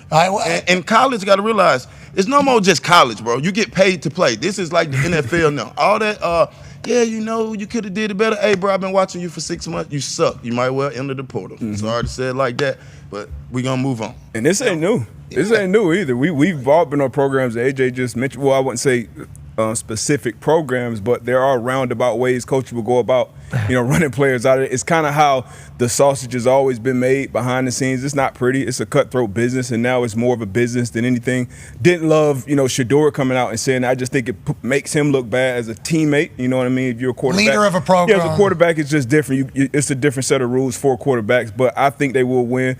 I let you know up front, I am extremely biased. I got a personal relationship with Deion, have since I left college, so definitely want to see him and obviously his sons and the teams that he coached succeed. But I think they'll definitely be better on the field, and I think this is just kind of how the sausage get made behind the scenes. Like, hey, shit like this happens. The coaches aren't happy-go-lucky with every player. Players are treated differently sometimes. Is it right? Is it wrong? That may be, whatever you say, but, this is nothing new. They're going to have to win. Yeah, absolutely. And if they don't win, it'll still be loud. I guess you don't have to win. They didn't win. It was still, open for Lil Wayne. Yeah, true. They didn't win a lot of games last year. So he's going to be a top 5 pick in a lot of people's eyes. Odds, sportsbooks, I think he's tied for #1 overall pick for odds. Yeah, he was the favorite with Carson Beck and Quinn Ewers. His odds did go down a little bit after the tweet last night, which was... Yeah, because I think there will be some NFL people who obviously have a lot of respect for Deion and everything he's got going on and Shador's talent, but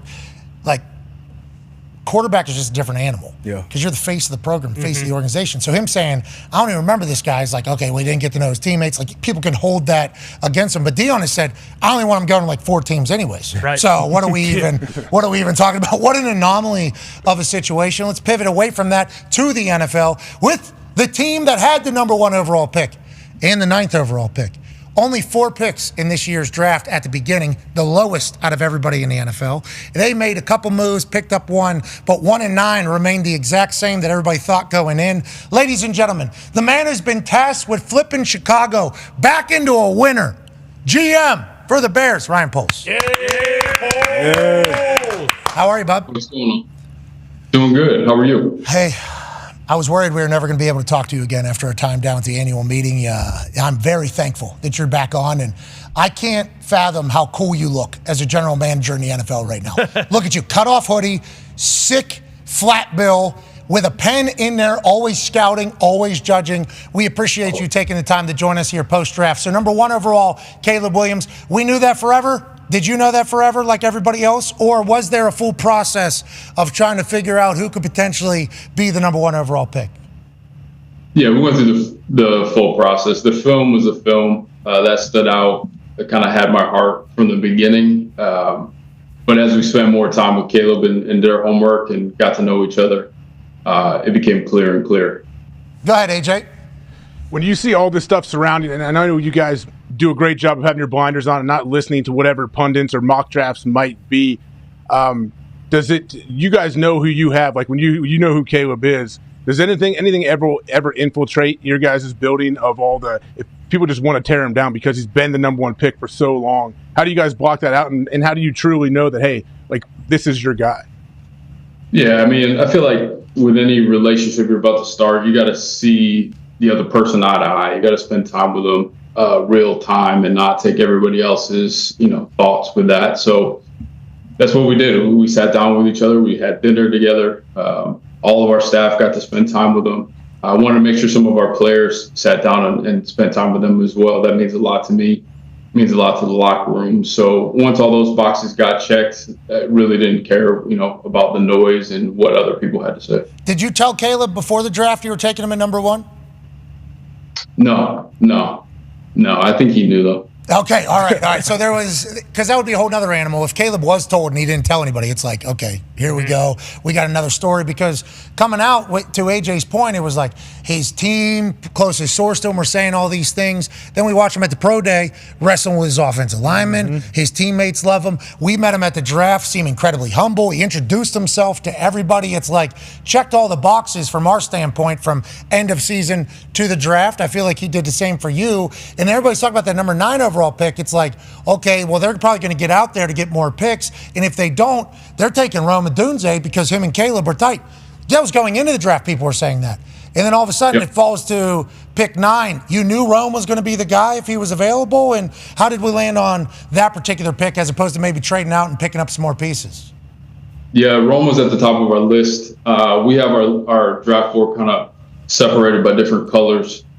And there's certain guys you don't pass up on, and Rome's one of them. It's hard to find a guy that is that big and that talented at the receiver spot, and on top of that, being an unbelievable human being as well. So there was no movement off of Rome at all. You made some. You picked up another pick. D-Butt's got a question for you about next year. Yeah, absolutely. Adding talent to that wide receiver room, and then bringing over Keenan Allen as well, coming off one of his best seasons. He's been a dominating pro. DJ Moore coming off a career year as well. We all know, hey, history of the Bears, never had a 4,000-yard quarterback. Can we expect more of a wide-open offense, especially in the early part of the season going into it? Well, I think, Shane's going to do a good job putting Caleb in a position to be successful. I think with any setup, having balance is helpful in that.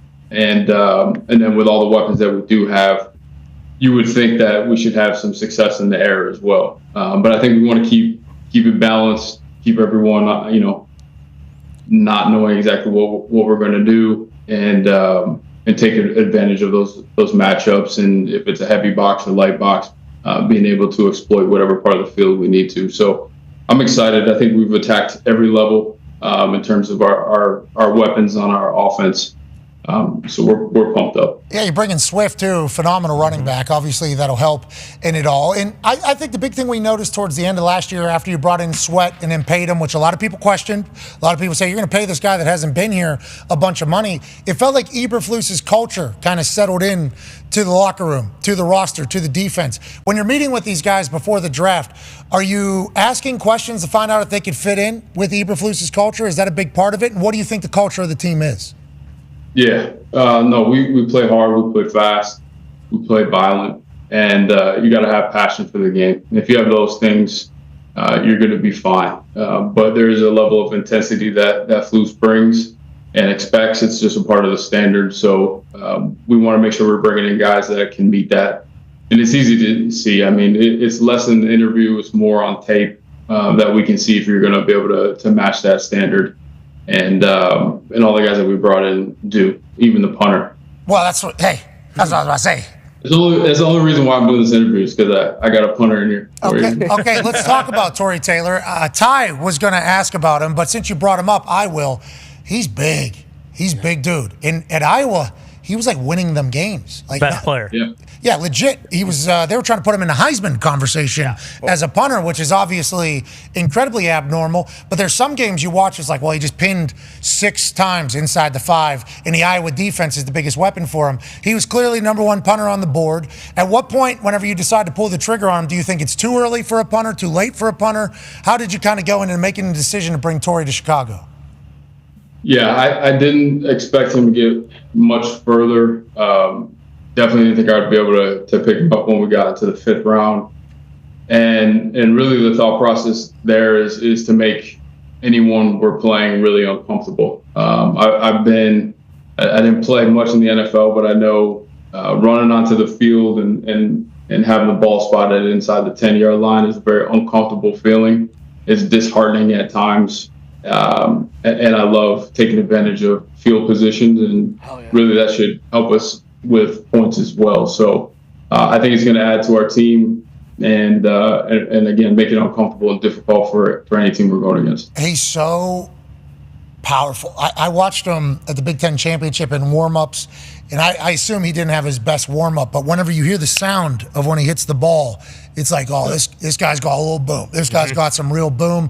He's been working all offseason to become the standard NFL punter and kind of turn balls over. I can't wait to watch him. Thank you for doing that for the break. Thank you for doing that. I think maybe in the 2nd round, if you would have been able to have a pick, or 3rd round, you pull the trigger there. But obviously not a lot of picks. With that being said, Connor has a question for you. Yeah, obviously there's a lot of behind the scenes coming out right now. For instance, the Jets, they just released a 3-minute video, and during that video, Joe Douglas mentions how Atlanta actually was trying to trade back up to 10. During your process, either before the draft or during the draft, were there any just absurd trade offers at 1 or 9 that even though you had your guys, you had to consider just because, I mean, a year before you pulled off one of the greatest draft trades probably ever, looking back on it?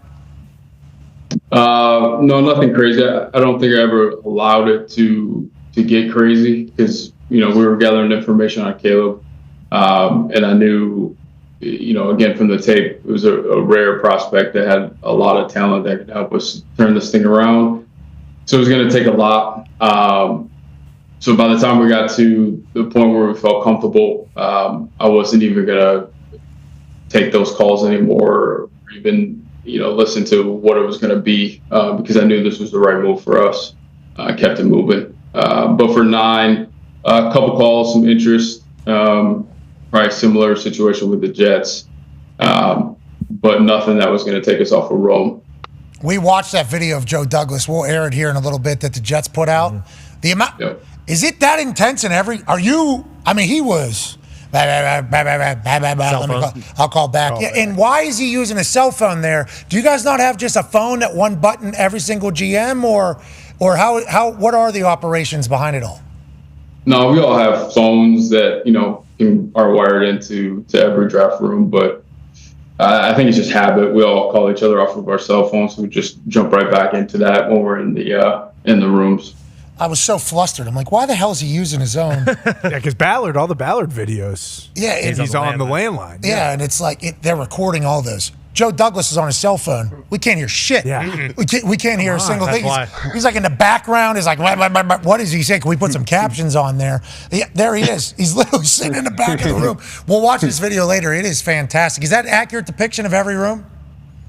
No, our room's pretty chill. Yeah. No, I don't think so. Go ahead, AJ.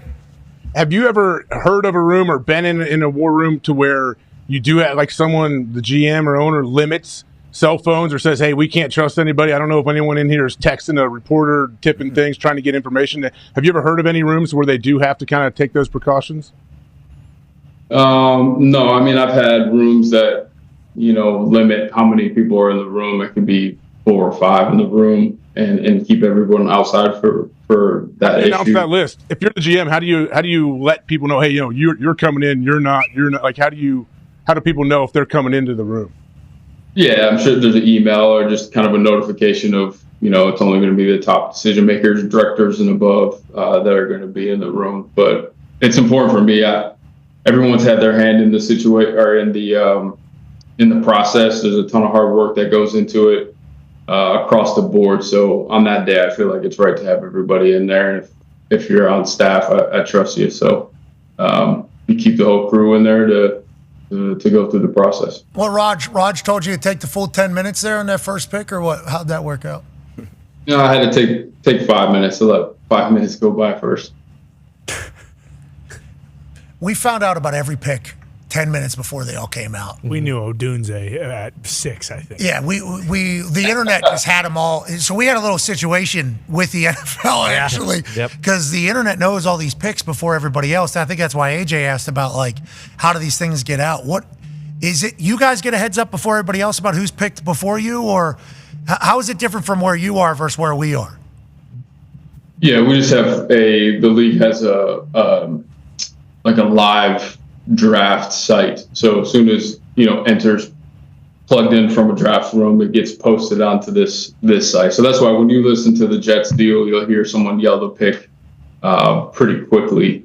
So that's why there's a little bit of a head start there. Yeah, it helps us out. Go ahead, Ty. Yeah, Ryan, through the process leading up to the draft, we talked to a lot of GMs, and one of the questions a couple of us always had was how much you're kind of paying attention to what's going on in the division itself. Now, obviously, if you're drafting a quarterback 1 overall, it doesn't matter. You need to get that guy. But how much of looking at the Packers, Lions, and Vikings and what they kind of are as a team, how much of that dictates what you actually do in the draft, if anything? No, not too much. We have pro staffs that are assigned to each team in the league, and it's more about what their needs are to help you manage if you need to trade up in front of someone, or you can trade back safely and still get your guy. So that's there. But in terms of reacting to what teams do in the moment, I know we don't do that. I think that would just lead you to make some poor decisions. How do you feel? Did you look at everybody else's draft? You want to judge them publicly here in the NFC North? No, I'm not going to judge them. I'll let them take care of their own stuff and worry about ours and keep it moving. Ty said some terrible stuff to the Detroit Lions fans on Friday. I don't know if you got to see it. He said some very rude stuff to the Lions fans. Tone has a question for you, Poles. Yeah, Mr. Poles, you are adding a lot of weapons, okay? So do you know something we don't know about the new stadium? Now that is it definitely it's going to be done for next season? It's going to be indoor, and you guys are just going to throw it, 80% of the time? That's why you're going with all the weapons? Fast track? You're working a deal with the mayor? Yeah.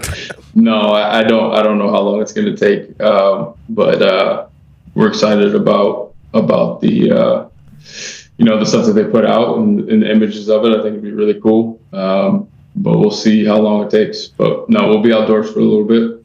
Poles, where's everybody parking? I'm not sure. Figure it out. Hey, I do have a special request on behalf of all the former players and on the current players now. Can you fix the all-22 angle in the new stadium, please? Because that old Chicago Bears all-22 angles was shitty. Please. It actually was fixed last year. Okay. That's what Poles does. Got your ass. That's what Poles does. My bad. My apologies, big man. My apologies. We put some robotic cameras up top, so you don't have that overhang kind of blocking everything. Thank God. That was a little bit of a advantage, but it was also screwing them. So I didn't really, I didn't fully understand it. Pac-Man's got a question for you, Poles. Paul, now that the draft is over, how important is it to get some of these guys? There's still some good guys out there that's going to play some critical downs. Are you still boots on the ground looking at guys right now, or is it time to debrief and watch the rookies for the older guys or the guys that's still free agents? No, we'll take a look at who's still available and have those conversations and see what fits. There's a couple things into that. It's what guys are asking for, in terms of salary, of what fits the cap situation that we're in now that we have clarity, and having to pick 1 to 9 is pretty expensive. So that kind of messes with our cap a little bit. But we definitely look at what's available and see if any of those guys can help our roster for sure. Love that. The work never stops as an NFL GM, just like the stories never do. Zito would like to say something to you, Mr. Poles. Yeah, basically, I've lived for 32 years. That was the greatest draft I've ever been a part of there. And I feel like I was in the war room with you, so thank you very much. You're welcome, Zito. Hey, Caleb, he just, we all obviously saw him at USC, saw him win the Heisman, highest paid NIL guy of all time. A lot of bullshit coming around him. What is your messaging to him whenever he comes in? I assume the pressure is already enough because he's number 1 overall pick. But how are you guys talking to him? What are the expectations? And how do you kind of see the next couple months going for him? Yeah, I think it's just getting on the same page with his teammates. He's already started that. He's reached out to everyone. I think he's reached out to a lot of guys in the defense as well. Getting with him to throw, getting that timing right, and then getting in the playbook. There's a lot of changes from the college game and the offense he was running in college to what he'll do here. We'll make sure we adapt to his strengths, as well, to make sure that he's doing what's comfortable. He can play fast and free. But it's really getting in the playbook and get those concepts down so he can really spit calls and get everyone on the same page. But in terms of the locker room, he's already started. It matters to him, so that part's easy for us. It comes natural to him. Seems like he's done everything right. And the dap up in the hotel when we got to meet him, very clean. I mean, very, very natural. I was sitting down, he was standing up. He had a group of people around him. Nice, easy, how we doing? Keep it moving. Vibes were immaculate, seemingly. Did you wake up and say, Caleb, no matter what, on a Post-it note? And when did you write that note to yourself? At what was there a moment where you decided, yep, it's going to be Caleb? I actually came in for his 30 visit, so it had been a good couple of weeks. Which made it tough to wait until to draft day. But I was pumped up to get it done finally. Sounds like Zito was too. I mean, yeah, he was in there. Oh yeah. Just got rash, just got a little zipper burn on him. Big time. Yeah, all night he was jacked up. Hey, we appreciate the hell out of you, man. Keep killing it over there. You told us down at the annual meetings. I feel like some of the conversation and chatter about the Chicago organization not being a place is the reason why I was hired. We were hired to kind of turn this thing around. You heard the stat from D-Butt there about not having a 4,000-yard quarterback and everything. Feels like you're doing everything right, and we appreciate the hell out of you taking time with us, brother. Absolutely. Appreciate you guys. All right. Tell Kevin Warren we said hello. Will do. Love you, Kev. Now tell him it's not our fault. During COVID, he said we're not playing football. But we had, we got to talk about it. What do you want from ladies and gentlemen? Ryan Paul, thank you, Paul. It's not our fault. We love football. No. Well, we have to talk about football. It's a We're football talking about show. football. We're in Big Ten country. Yeah. What do you want from us? Bob. I mean, that's when Bob really came alive. When football got shut down. Came alive. It's when the general was born. Yeah. Boom. You're right. Yeah, please have a little bit of respect there. Oh, man. Yeah, the general was sending people to Warren's office via our show. Yeah. I could see how that guy might potentially hold a little negative views on us. Football ended up happening, though. Exactly. Yeah, it did. You're welcome. Can't stop football. And we don't know if Bob, the general, didn't even show up at Warren's house. He might have with picket signs, so Yeah. it's understandable. Yeah, but we didn't tell him. No, we No, didn't. no, That's no. the gen. Hey, that's the general. That is not. General's got his own marching orders. Yeah, Yeah. from the top. From himself. Exactly. Yeah, and Bob Senior as well. He wrote the marching orders, looked at him, said, okay, got to go. Hey, how about him coming on? We thought that was over. Oh, yeah, The for sure. relationship with Chicago. We lost our plug in the building. And plug leaves, and it's like, this ain't good because we said a lot of things about the guy that's running that building over there. But Poles, I think he's the one that was like, yeah, I'll do the show, no problem at all. So we appreciate him. He's locked in young. Yeah. He's got a lot of, Chicago, very young. Chicago, obviously, is third largest city in the United States of America. Sometimes Big. two. Never. It's actually getting further away from two. If you look at the numbers and let alone what's going on, I'm not even diving into it. Closer to 4, right? Yeah, not even diving into it because we already offered a 757. So we don't need to. Yeah, that's right. We don't That's need. Are you going to pitch in for that too? I will. I'll pitch in. Absolutely. Yeah. That's what I'm talking. This is There you leading go. from the front. There you Hawk go. can fly the there you plane. go. You're right. Hawk can fly the Yeah, plane you're right. over. The general I got a few hours. in the Hawk Yeah. will fly him on over there. Ladies and gentlemen, We got it. Please We enjoy got your it. flight. What a wild time to be alive. But anyway, Chicago is like a football city, Oh yeah. right? Like, obviously, go back to Chris Farley and the entire Yep. the Bears, the whole thing. Bill Swarsky. They've been crap, you know? Oh yeah. Like Aaron Rodgers was able to do all that I own you shit because he did. And the Packers took over the division for a long time. Brett Favre hands the baton off to Aaron. It's like, yeah, the Chicago Bears, bigger city, definitely our rival. To hell with them. They are a nothing. And that's kind of what they've been in the grand scheme of the conversation of the NFL. But now it feels like there's real juice behind them. And if Caleb can live up to the expectation I think a lot of people put on him, that NFC North is going to be an absolute buzzsaw from top to bottom, I'm thinking. I mean, Zeke would be able to speak about this better, but in terms, like, people were excited when they drafted Justin Fields for sure. Like, absolutely. It's still a first-round quarterback in the, what, he was 11 or whatever he went. It's completely just from the people, like, you know, being from Iowa, a lot of Bears fans, a lot of people I grew up with are massive Bears fans. Like, the excitement now with Caleb Williams and kind of like this new regime who, especially with the way they ended last season, like, it's completely different now than it was when they drafted Justin Fields. I think people are, they're talking about the Bears not only making the playoffs this year, but I think even if they don't, like, there's an actual plan and vision in place where it's like, hey, 2 years from now, like, this is going to be one of the best teams in the NFC North, maybe in the NFC as a whole. Now, I know that Caleb is going to love Chicago and Chicago is going to love him. Yeah, we're doing Bear Claws. Of course. Bear claws. First time ever. Bear Claw, good way to show off if you got any of your nails painted, too. Oh, yeah? Because you just kind of hook that son of a bitch a little bit more. Yeah, make it look Oh, cool. yeah. You know what I mean? We got an open claw, and then we got closed one when we got good nail paints. Can't do that. Growl, Slap right? fight. Didn't he growl? Didn't he growl as well? But yeah, I think there is like a snarl. I didn't see any videos. I only saw photos, so I don't know if he was growling. He's definitely snarling though. Pretty cool little look. It's a good photo actually. Oh, yeah. Just an easy thing to take photos with people. Hey, Caleb, can I get a photo? Yeah, right. You trademarked that thing yet? The bear claw? Caleb Claw? Thanks. Oh, the Caleb claw. Why haven't they been doing that as Bears? Yeah, what have you guys Bears been doing? players? I think Baylor had their paw on that. Well, that was. But we adapted. We made it better. Sick 'em, Bears. Bears were they around before Baylor? Chicago? That's the organization. What? Waco's good. I don't know. It's Texas. Was the city of Chicago around before? When we were the Cardinals. Yeah. It's hard to be a claw whenever you're a Cardinal. That's right. And Baylor got in there and stole that thing. But Caleb seemingly loves Chicago. Chicago's going to love Caleb if he's good at football. Yep. That's just how this goes with everything. The Indianapolis Colts first-round draft pick. This guy said, this is forever, brother. Already got a tattoo.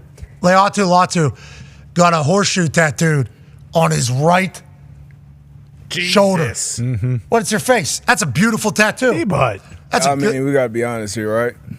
No, I'm not going to say. No, yeah, you have to be He's honest. He's the best freaking rusher in the draft. That's all I care about. You paint your nails or not, if your tattoos stink or not, if you sign with different shoe companies. It doesn't stink. It's healing. It's new. It's just healing. Yeah, it's a little blurry because it's like Bigfoot. It's brand new. Look at that move, though. That's a sack for sure. Let's look at that move. Yeah, that's an actual tackle in the NFL. That guy just retired. Using the 6-year-old tattoo artist was bold. Wait, so this is recent?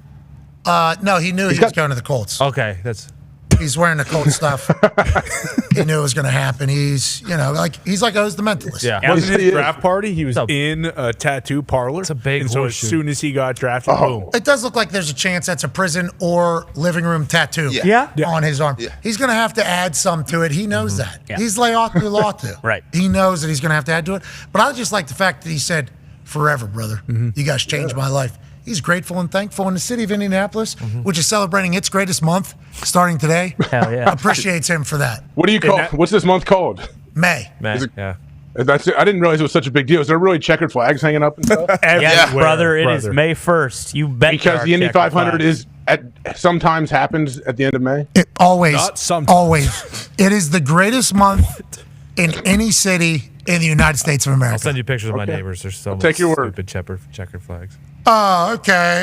Sorry, you have no spirit about Indianapolis hosting the largest sporting event in the United States of America every single year. I got one flag flying outside of my house, and that's American, brother. Well, there's a couple other ones. There was a couple other ones flying in a couple of these campuses. I guess down there in North Carolina, a couple boys that I met whenever we were doing college game day said, "That's cute. Whatever. Take that down. Let's go ahead and put up the United States of America flag." Get Old Glory back up there. This is becoming a real thing. Did you see the AI photo creation of those kids? Because it is awesome. They basically did the. I'm trying not to look at AI photos anymore because they're so despicable. Yeah. This one's kind of hilarious. They like redid the. I think it was Iwo Jima. Yeah, Iwo Jima. There it is. They redid that just with all those kids doing it. It was AI's a problem. What's that? AI pictures, they're a problem. Well, especially whenever there's a lot left to be figured out. True. You know what I mean? Like left to the imagination. Yeah. What do you mean? Like what? Well, a lot of assumptions just come from a photo that isn't real about two bears. And then all of a sudden it's like, wait a second, why is your brain going there automatically? There's a couple other options potentially. But then if it pisses off that many people, there has to be some sort of issue going on. We just want everybody to come together and enjoy sport. Let's be happy. We just want to enjoy sport. But AI is out here creating photos with question marks, making people get offended. Some other people laugh. It's a wild time. Nick warned us. He did. Yeah, but Nick was saying stupid shit. He was talking about those damn dogs that couldn't run. He was like, these are the things that are going to kill us. It's like, no, they're not. I'm going to unplug them. They're going to have no power, and I'm going to kick them in their little stupid head. They're battery operated. You could buy a flamethrower one now. They're for sale to the public. I will take the battery out of that little bastard so fast. So quick. You might be on fire. Not me. I'm wearing a flame retardant suit like the Indy 500 racers. Smart. Top to bottom. I'm not worried about those stupid dogs. What I'm worried about is the Photoshop tearing us apart. Yeah. It's true. That's what's happening right The now. video is going to be worse. The video looks absolutely crazy. It's not out yet, though. Which video? AI video. I saw you in one. You came out swinging your hands. You were just pumped about the Colts. Yeah, and if that's what AI is, they're cropped. Oh, no. What I'm They're talking about is cropped as way video better than editors. that. Yeah, that's not what Fox is talking about. The same type of thing that they can do with the creating photos Yeah. is like you give it a prompt and it makes the photo. They're almost there with videos. Yeah, where you that give was it a child's prompt. play. They're getting there. Don't worry. Oh, Nick, enough with the doom and gloom. Seriously though, there's videos that is the same type of. How about system. this? I would like to put you on a plane, too, and send you to wherever AI is. I'll pay for that for you to hit. Boom! I will go eliminate it. I'll chip in.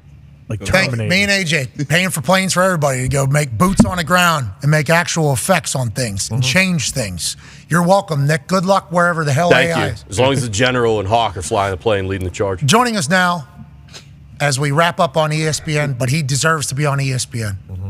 And we'll continue on YouTube, ESPN Plus, and TikTok Live, which once again needs some big. Still live though, right? Still in limbo. Only 8 months left or whatever. Yeah. Need somebody to buy it. The Scottish Warrior, the former world heavyweight champion, for 5 minutes and 18 seconds. Oh, no. He got screwed. Bamboozled. Yeah. Ladies and gentlemen, Drew McIntyre. I'm on your side, Drew. We got 2 minutes left on ESPN, but the world needs to see you before we go on to YouTube and ESPN Plus. This man is supposed to be a champion. This man is supposed to be the face of WWE. What? And it feels like everybody's working against you, Drew. Do you agree with that? Feels like everyone's working against me these days, be it CM Punk, be it fellow members of the roster, or be it your colleague on commentary, Michael Cole, talking trash about me every single week. Get him, Drew. You know, The Rock loves you. The Rock is a part of re-signing you, keeping you in the WWE, being a WWE superstar, being one of the faces of the WWE. And you got Michael Cole just being a little bastard every single week. How are we going to handle this? How do we move forward, Drew? What are the next steps for the Scottish Warrior? Well, I suggest you have a talk with Michael Cole. You know, he's got, the most powerful voice in WWE. He controls the narrative in WWE, whether people realize it or not. He puts the thoughts in their head that they're constantly thinking. And at one time, he was telling them Drew McIntyre's the centerpiece of WWE. He got us through the pandemic. I did. And these days, he calls me delusional. He calls me a hypocrite. As appropriate, he comes from the background he does in the mainstream media. He controls the narrative of WWE. And right now, I don't like the message he's putting out about Drew McIntyre. I suggest you get in his ear, or I'm going to get in his face, and I'm going to start smacking him around because he's using that power irresponsibly. He's a senior citizen, Drew. He's a senior citizen. Let's never forget that. He's been in WWE 27 years. Let's not break his jaw. Well, if he keeps on the path he's on, I'm going to break him verbally, then I'm going to break him physically. That's what it's coming to at this point. I'm getting pretty PO'd Well, Michael Cole, every single week I listen to him. It's like we don't watch the shows back. We don't hear what he's saying. I hear him every single week delivering that message, controlling the narrative like he does, saying that I'm delusional, whatever. I've not lied once, Pat. You play every single clip for the past 3-4 years of Drew McIntyre. I'm not saying in the past I wasn't a bad guy.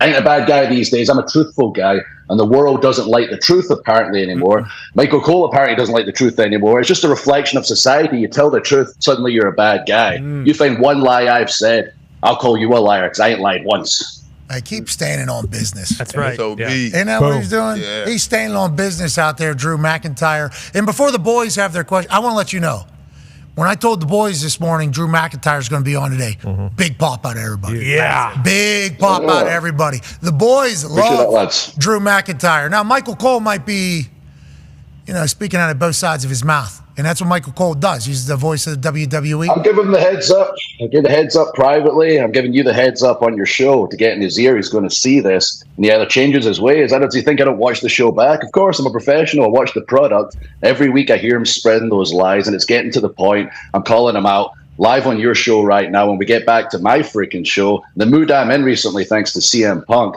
Damian Priest, and all these other idiots on the roster that think they're the ones that should be leading the charge for WWE. I'm going to start getting violent, and nobody's more violent than a 6'5", 280-pound Scottish man with a freaking sword that the Rock's in him. Hell yeah! Wow. It's great to see the sword back in your hand, I would like to say. And the bigger the sword, the more pleasure to be had, is what they say, right? So they say. I try to keep it PG, especially my wife in the other room. But yeah, that is what they say. Okay, let's talk about you and CM Punk. Michael Cole said you're obsessed with him. Do you think that's accurate? Do you think he is maybe taking advantage of your obsession and made you look dumb? Like, for instance, on Monday, he was up in his suite. You go run into his suite. Now he's down in a ring. They're saying, not me, but others are saying, this guy looks like a big, dumb Scottish idiot up in the suite while CM Punk's down in the ring. What are your thoughts on CM Punk, and do you think you're maybe a little over obsessed with him? Are you keeping your eye on the target, or are you missing some things because of your obsession? Maybe if Michael Cole thought for a second to be a journalist and ask me some of the hard-hitting questions, he would understand more why I feel the way I feel about CM Punk. I've referenced it repeatedly. I won't go into details right now, but we were on the roster together when I was just a kid from the age 22 to age 26. He was somebody that could have been a leader for me, and he actively hurt my career when I was younger. And people are like, oh, just forget the past. I hear about it all the time when it comes to the bloodline. It comes to some of the other things going on in WWE. Just forget the past. Forgive and forget. I can't forget if you literally ruined my life. And right now, although you look like a big dumb idiot chasing CM Punk, no, I was saying, mate, get in my face. You screwed me at the world title at WrestleMania. Just face me like a man. You're playing games where I'm chasing you around. No, like, who's the coward here? Who's the, again, PG, P-word here? He is. If I've looked like an idiot chasing him around, okay, fair enough. But he's not willing to fight me like a man. I'm going to end up showing up at his doorstep. Embarrass me at WrestleMania. It was 5 minutes and 46 seconds, by the way. I had the title for before he cheated me out of it. And I'm getting ready to show up to Chicago like I don't know where he lives and start smacking him around. We're grown-ass men. We're going to handle it grown-ass ways. And that's my fist in your face. Well, I think he's still recovering from his injury, obviously. Oh, deadums. I talked about this on Monday as well. You know what happened at Mania when he attacked me from behind, swept my legs out? He fractured my elbow. This elbow right here, broken bones in it. You know what I did the next day? I wrestled in a four-way match that I would have won if it wasn't for CM Punk. I've been taping up every week. I did a European tour where I wrestled Jey Uso every single night. He's sitting on his couch, collecting his big paycheck, thinking how he can kiss corporate arse to keep cashing those checks while I'm putting in the work. Who's the bad guy? Who's the delusional one? Who's the hypocrite? Love it. You're speaking a lot of sense here. Am I lying? Am I lying? No, if somebody called you a liar. Stop me when I'm telling lies. Yeah, they would be liar. They would be lying if they were to say you were a liar. Now, I like CM Punk, but Ty has a question for you. Yeah, Drew, this could Yeah, you know him as he is today, an ass kisser. He kisses your ass constantly. Well, I don't mind One, that. you're a nice guy. Two, you've got all that power. He's a corporate kiss arse. And, mate, you don't dress in the suit, but you got power. Hey, listen. Hey, McIntyre, I don't care if somebody's fake nice to me or real nice to me. As long as they're nice to me, I'm appreciative of it. You know what I mean? I'd rather they be fake nice. And CM Punk has certainly been that since he's gotten back. Now, to you, it's a whole different story. Now, with that being said, Ty has a question. Yeah, Drew, I couldn't agree more with your points there. He is a corporate kiss arse. There's no two ways about it. And this could be a little extreme. I don't know if I would consider it that, but have you considered maybe just one of these nights, just saying, you know what? Fuck it. I'm going to take Angela. I'm going to pick her up here. and I'm just going to behead CM Punk in the middle of the ring. I'm just going to slice his head off, and then I can take his big, dumb, corpse of a head and just carry that with me everywhere. Don't need the WWE title, okay? No. You just take around CM Punk's head to everyone in the locker room and you say, hey, who's the big bad wolf now, okay? Don't forget what this guy can do. And if you don't want to go that far, that's fine. Then maybe you just deliver not 1, not 2, but 3 claimer kicks to that big, dumb, stupid mouth of his. Just something to consider. That's some good ideas. I mean, I love the sword idea. It's like going to jail. I just think that'd be the easy way out. He just doesn't deserve the easy way out. He deserves to be tortured. He deserves to be beaten over and over. Even the Claymore, I have to jump up and fall down myself. It hurts me. I just want to punch his stupid face to my knuckles. Actually, it hurts my knuckles. I want to forearm his stupid face once there's bone heals until he's unconscious, not quite finished yet, so he can come back around and I can do it again. And I want to make his life complete hell. He says he wants to make my life hell. He made my hell life when I was a kid. When I was young, I was naive. I was new to America. I could barely figure out how to pay bills, never mind operate in WWE. And he could have helped me. He could have helped navigate those waters instead of actively hurting me. But I figured it out. I'm one of the top dogs in WWE. I will be the top dog like I was once again. And as I said, I'm a big, giant, angry monster now. And I'm going to smack him around. And he breaks so easy. I don't want to hit him too hard. The guy's made of freaking glass. Every time I break him, he goes away, he rehabs. And I know he'll keep coming back like a Terminator. So I need to figure out how to take him out for good. Jeez. I wonder if CM Punk's hearing all this. I think so. Oh, he's going to hear it. Why? He watches me constantly. He doesn't reply on the internet because he knows he can't keep up. He's like, oh, Drew, his Twitter fingers. Oh, that's all you're good at, whatever. No. You have to meet the average troll. I'll tear you apart on social media. Oh, yeah. Then I'll step from behind the keyboard. I'll tear you apart physically. And if I wasn't married, I'd take your girl too. That's the kind of troll I am. Go hell yeah, Drew! Jeez, you're my mom's favorite superstar, as I've told you before. Because I think. Hi, Mom. Don't steal her. Watch your mouth, Drew. Please. Okay, Drew, we don't need this right now.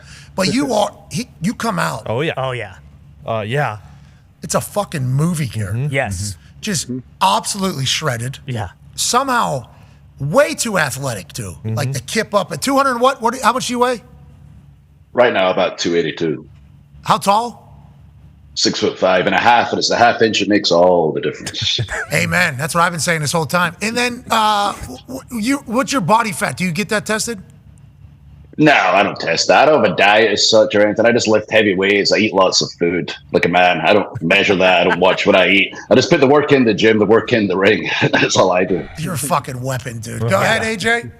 Drew, why do you think this? Like, why are you getting screwed over? Why is all of this happening? Are people intimidated by you, your good looks, and your strength, and what you may or may not do to them? Like, why do you think this is happening, and how good is it going to feel once you're back on top and you are the king of the jungle?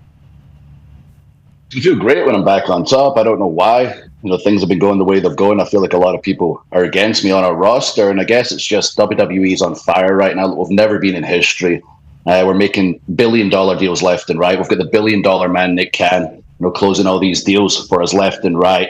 At the top, there's a lot of things going on, a lot of opportunities if you get to the top. And I've been to the top, and whatever people are trying to do to stop me getting to the top, it's not going to happen because I know this industry too well. I'll figure it out backstage. If you try to politic your way ahead of me, I'll just beat you down and I'll get myself ahead of you because I know how this game works and I'm too big and wise. And that's why I've staying with WWE for the foreseeable future. I wasn't going to go anywhere if anybody out there was unsure, reading those internet rumors or whatever.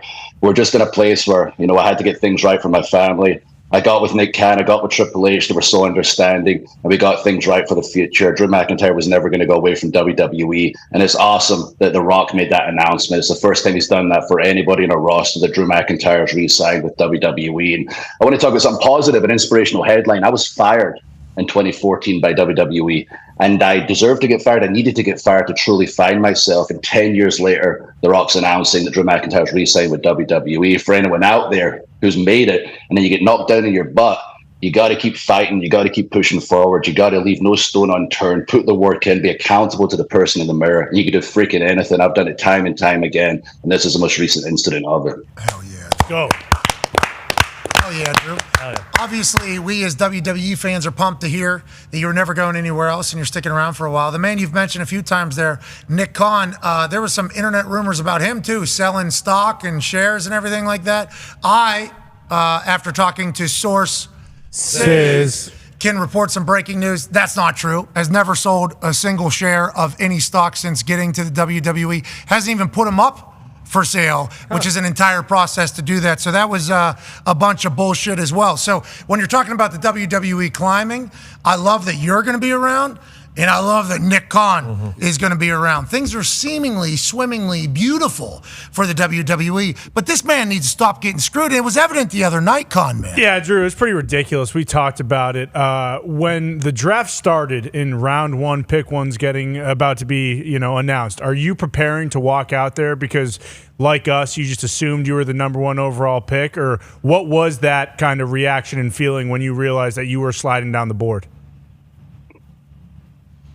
I don't know the right word for it. I was frustrated, but it's not even frustration. I'm not angry. Like, oh, this is like whatever. I'm going to start cracking heads. It's just, this is stupid. This is actually stupid. Let's just look at this situation. I think I said to the APA, Ron Simmons and John Bradshaw, Layfield, that were out there, they're known for being heavy drinkers. And I said, have you been getting all these guys in the war rooms drunk, the general managers drunk since Friday to Monday? And that's why they're making stupid decisions like drafting Drew McIntyre in the third round. It doesn't even make me angry. It just perplexes me. And I had to just point out, anybody in this arena can walk up to me, look me in the eye and say, this is sensible. This makes sense. I'll call you a freaking liar, as I keep saying over and over and over. I'm just constantly perplexed, constantly shocked, and constantly just pointing out hypocrisy and stupidity in WWE. Are you using these? Most of it relates to me. Yeah, amen.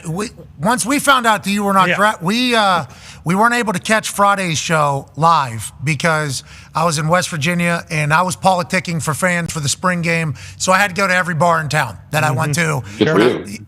It was a great time, Drew.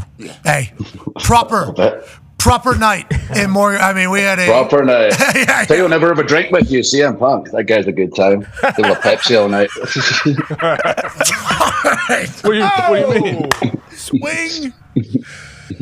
He's straight edge, AJ. He doesn't drink or anything. Yeah, which is Yeah, I said this on TV once. Yeah, the most ironic thing about him is, the straight edge thing, yet he spends all his time in rehab. Okay, it's because he gets hurt. It's because he gets hurt. All right, okay. All right. There you go, the penny drop. Yeah, we didn't get to see the draft live. So on Monday before Raw, we pulled up all the draft selections from Friday night. And the first reaction from everybody was, wait, Raw, nobody's drafted Drew fucking McIntyre? What do we even? How do we even get through a full first night without that taking place? It's all going to come back there. Are these chips on your shoulder, or are these distractions for you? I mean, everything just. I would say a chip on my shoulder. Everything is like, all right, if that's how you feel, I'll keep proving you wrong. I've proved everyone wrong for my whole freaking life since I was a kid in Scotland, and nobody had ever been signed from Scotland directly to WWE. And I said I'm going to do it. And everyone around me, the 5 million Scottish people, to put things in perspective, there's 65 million people in England. And I said, what makes you so special? How are you going to be the first person signed from Scotland directly to WWE? And I said, I'm going to make it happen one way or another. And I did. And I had everything. I let it slip away. As I mentioned, I got fired. And I said to my wife, I remember, I'm going to be back. And I'm not just going to be making up the numbers. I refuse to make up the numbers. I'm going to be the top of the heap, one of the top superstars in WWE, and eventually the top superstar in WWE. And I know things are going to come my way. Obstacles are going to get in my way. And I'm going to keep smashing right through it. I'm going to keep putting in the work. I'm going to keep making sure I look like a WWE superstar. I wish some more of our superstars actually put in the work. It seems like these days I'm constantly being asked, why don't half the roster look like wrestlers when it's, new fans that are coming in or people getting eyes on WWE for the first time? I mean, I don't want to crap all over people. I'm just saying, unless you've got something that makes you so unique, to stand out, and you have a certain, it factor about you, and people have that. A lot of our roster that aren't larger than life, they pass the airport test. Somebody that walks through an airport, your eyes are drawn to them. You can't figure out why. You don't have to be my size to have that. But for goodness sake, at least look like an athlete. Yeah, back in the day, it used to be like superheroes. Like, hey, these are superhumans that are out here representing as superstars. And when you walk by, especially if you're wearing a kilt, what the fuck? Yeah. That guy in a kilt. I usually am. What's under your kilt? Nothing. Except on TV and the PG thing. Kills me as a Scotsman to wear something under there, but yeah, aside the show getting cancelled, I might get cancelled when I get home. Okay, got it. Okay, I understand. Yeah, let's keep the dong in. Let's not go dongs out with our kilt. Tone Diggs has a question for you. Yeah, Drew, you kind of just took the words out of my mouth there when you talk about looking like an absolute superstar. And then after the draft, I was looking at the Monday Night Raw roster, and I said, man, there's one fucking guy who's going to carry this show every Monday night, and that's Drew McIntyre, okay? Is there a pressure that comes with carrying Monday Night Raw every week? I know you carried us through COVID, but is it any different now? Not for myself, but there is a pressure that comes with being the champion, being the man, and having those responsibilities. My journey has prepared me for literally anything. I said that all through my career, especially when I came back to WWE, and Triple H brought me back in 2017. I mentioned how instrumental he was, keeping me in the company. And I said right up until I won the title the first time, there's nothing you can throw at me. I'm so prepared. I've been through so many experiences in this industry to carry this company, and the world shut down, and I was the first one to have that responsibility. And from what I gather, I did a pretty decent job at it. And I see some of our newer champions, the kind of deer in the headlight look when they first get that title, when they realize the responsibility. And it's usually that first championship run that's okay, that was a lot, I wasn't ready for that, but the next time I'll be ready for it. And some people just crumble under the pressure. There's literally nothing you can throw at me. I'm ready for it all. I'm ready to put the company on my back. I always have been. And we have such a huge amount of talent now that are capable of that. It's good to have so much competition, like a Cody Rhodes, a Seth Rollins, a Roman Reigns. Like, these superstars are just unbelievable. They know this industry inside out. And us competing with each other for that top spot is just good for the industry. How about Braun Strowman's back? You scared about all the meat that showed up there the other night? So much meat. That is a freaking monster. That is a superstar. We're WWE, we're a variety show. We need guys that I'm a big, more the trucker, but then we need those, I'm trying to use a freak show word, but those attractions, like an Omos or a Braun. Like, those guys are like, is he even the same species as me? And people say that about me. I look at him and think that. Yeah, well, you are yeah. Every time you come out and do your shit, I literally have to say the same thing every time, like, not all men are created fucking equal. Mm-mm. Okay, we need to just understand that whenever we look at, and then the flames come out from the. Oh my god! Oh, what a moment there. Do you still get nerves? You still feel nerves whenever you go out there? You still get the butterflies, or what is it? Butterflies, yeah. Butterflies. You get excited? You get excited to go out? Yeah, I mean, this is all I've wanted to do, and I feel very fortunate to be able to do it. And as I said, getting fired is amazing for perspective. And people ask me, how do you keep the head? No matter what the situation is, I always recommend get fired. And I broke my neck one time. Like, things like that have given me such perspective that I'm appreciative of any opportunity that I get. And the day I don't have the butterflies, no matter how big the show is, how many people are there, if it's televised or not televised, is the day I stop. D-But's got one last question for you here. Drew, we appreciate you. Yeah, Drew, as a kid, was there one match that stood out? We've been talking obviously about the superstars. Is there one match, I know we're similar in age, that stood out that you said, okay, this is what I want to do for the rest of my life? And I knew the second I saw wrestling, I was gonna do this. There's a story I tell in my book, My Chosen Destiny, available now, where I guess I had a family meeting and I told the family, I'm going to be in WWE one day. Of course, my parents were like, sure, because every kid says, I'm going to be an astronaut, I'm going to be a football player in America, like a baseball player or whatever. I'm going to ride a T-Rex professionally, and you grow out of it. I never, ever grew out of it. That's what I was going to do. But thinking of all the matches that struck me as a kid when I want to be like that, I want to be this good. There was WrestleMania 13, Bret the Hitman Hart versus Stone Cold Steve Austin. Right. Even at my age at the time, which, my goodness, I was probably not even a teenager yet, they told the perfect story, everything that was good about our industry, the physicality in the ring, but more importantly, and the biggest thing in our industry is an emotional connection with our audience. That's something you can't really teach. It's something you either have or you don't have, or can be developed through time. Like Pat had it instantly. You have that it factor, you have that connection with our audience almost instantly, and that match had everything. And it struck me as a kid how good it was, and the older and more educated I got in our industry, the more I appreciated it more. Feels like our age grew up in an era where, it was hard not to be just attracted to WWE and to wrestling as a whole. And, some of us get to live out a dream every single, I still feel that way every time I show up in an arena. I'm like, I can't believe I get to be here. Now, for you. You can feel that. The fans feel that. They can't necessarily articulate it all the time, but they can feel when something's real, when it's not real, which is ironic, considering how some people feel about our industry. But they can feel when you're touching them, like, this person is feeling this. They're in the moment. They're present. This is real to them. We feel that it's real to us. Hell yeah. There was a moment that was very real just like 2 weeks ago. And if you ever need my mic, just go ahead, just go ahead and fucking take it. You know what I mean, Drew? There's nothing I can do. 6'5.5", 280, just starts yelling. I'm like, here, use the microphone.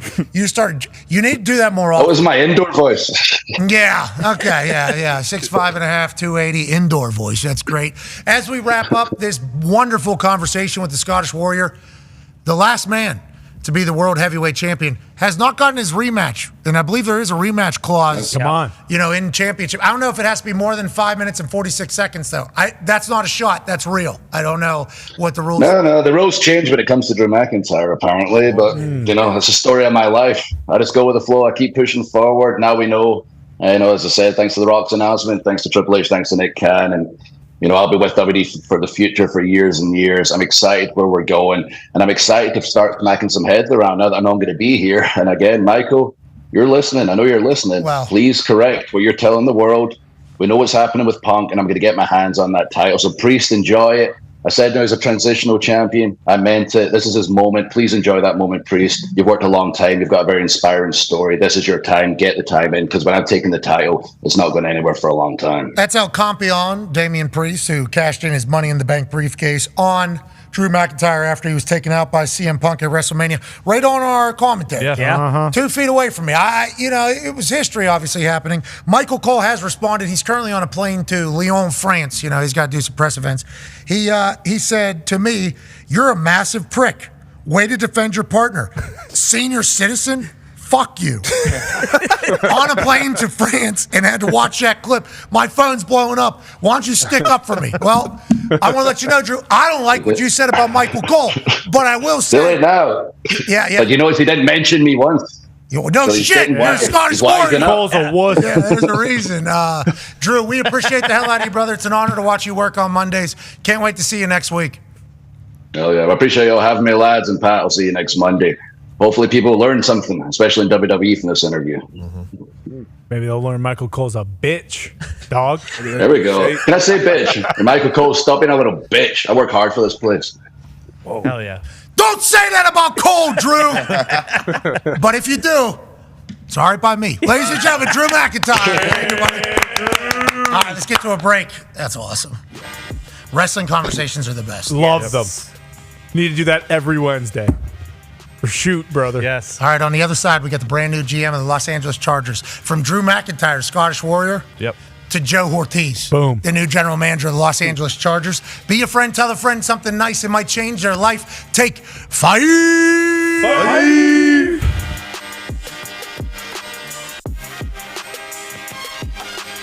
Probably the most interesting trade was the Randy Moss trade. After the draft, the first day of the draft, we've been trying to trade for Randy Moss for 2 months. All like childbirth. I mean, it took forever. After the first day of the draft, I talked to Mr. Davis. I said, are we going to make a deal or not? And he said, yeah, we'll do it. We'll do it for your 4th. And I think we were picking like 7th in the 4th round. I said, well, we got to get the guy in for a physical. We can't take his contract. We're going to have to renegotiate his contract. And Mr. Davis said, well, that's your problem. If you want to trade for him, then you get it done. I said, all right. I call up Randy. Hey, Randy, it's Coach Belichick. Boom. Hangs up the phone. What? Let me try this again. Randy, it's Coach Belichick. Who is this? Who's pranking me? Who is this? Bam. Hangs up the phone. Randy, this is Coach Belichick. We traded for you. What? Is this a joke? This better not be a joke. Who is this? No. This is... All right. Really? I said, yeah, but look, we got to get this done by tomorrow at noon. He goes, all right, what do I need to do? I said, you need to come up, take a physical, and we need to renegotiate your contract. It's by noon? Yeah. He goes, well, I'm in Houston now, but I got a plane. I'll be there. Nice. He flies, and he's there at 8 o'clock in the morning, comes in and takes the physical. You know, the old... Yeah. Make sure he's alive. Okay, you're good. Renegotiate the contract. We're done at 10 o'clock. And first thing he says to me is, where's the playbook? Oh, that's awesome. I said, right here. He said, okay, because when I walk out there with the first team with Brady, I got to know all the plays. I can't go out there and make mental errors and screw up. I got to know his offense. And he was smart, man. This guy was smart. On this post-safety coverage, what are you going to do? He goes, Coach, you ain't going to see any post-safety coverage against me. Like, oh. He goes, you're going to see cover 2. We haven't seen cover 2 in years. He's like, you're going to see cover 2. And he was right. And then he would say, well, here's how I'd run this route. Here's how I'd run that route. And I started thinking, like, we got to start giving Randy some routes. We're running this, and they play cover 2. How we can move him into the slot. He's like, move me into the slot. I said, yes, you can get in the middle and cover 2. He's like, all right, good. 25 touchdowns. So many. Yeah, opens up the running game, too. But I'm telling you, it was... Randy, come on, man. I'm trying to...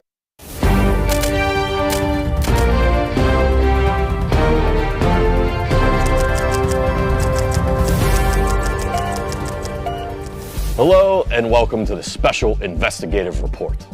Much has been made in the media world on the life and charitable donations of the man Pat McAfee, especially lately with the rise of the ever-popular Pat McAfee Show, a show that, in his own words, stinks.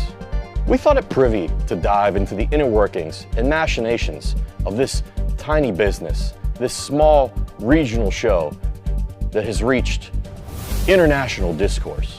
We sat down with the suit himself, Bruce Brown, to figure out what, where, when, why, and how they're able to give away so much money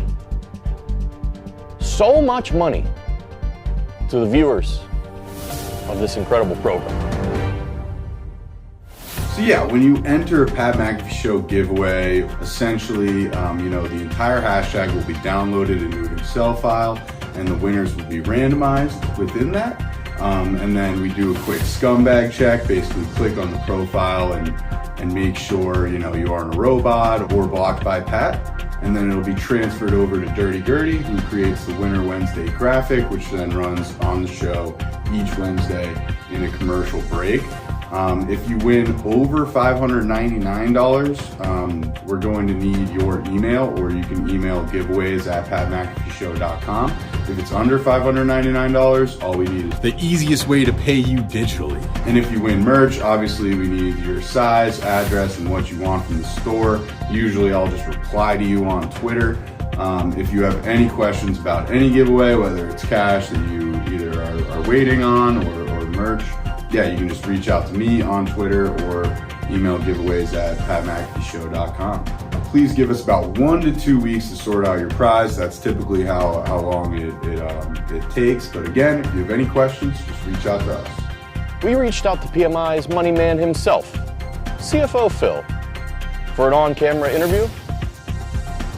Regretfully, he declined the segment, but he did give us the salacious, juicy details. In an email correspondence, CFO Phil replied, over $4.5 million has been given away in giveaways year to date. Too much money. There you have it. Over $4.5 million given away, a pissed off CFO, and a show that quote unquote stinks. Good night, good morrow, good luck, and good fortunes.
Meanwhile, here on Monday Night Raw tonight, United States champion Logan Paul was here. He didn't have his brass knuckles, however.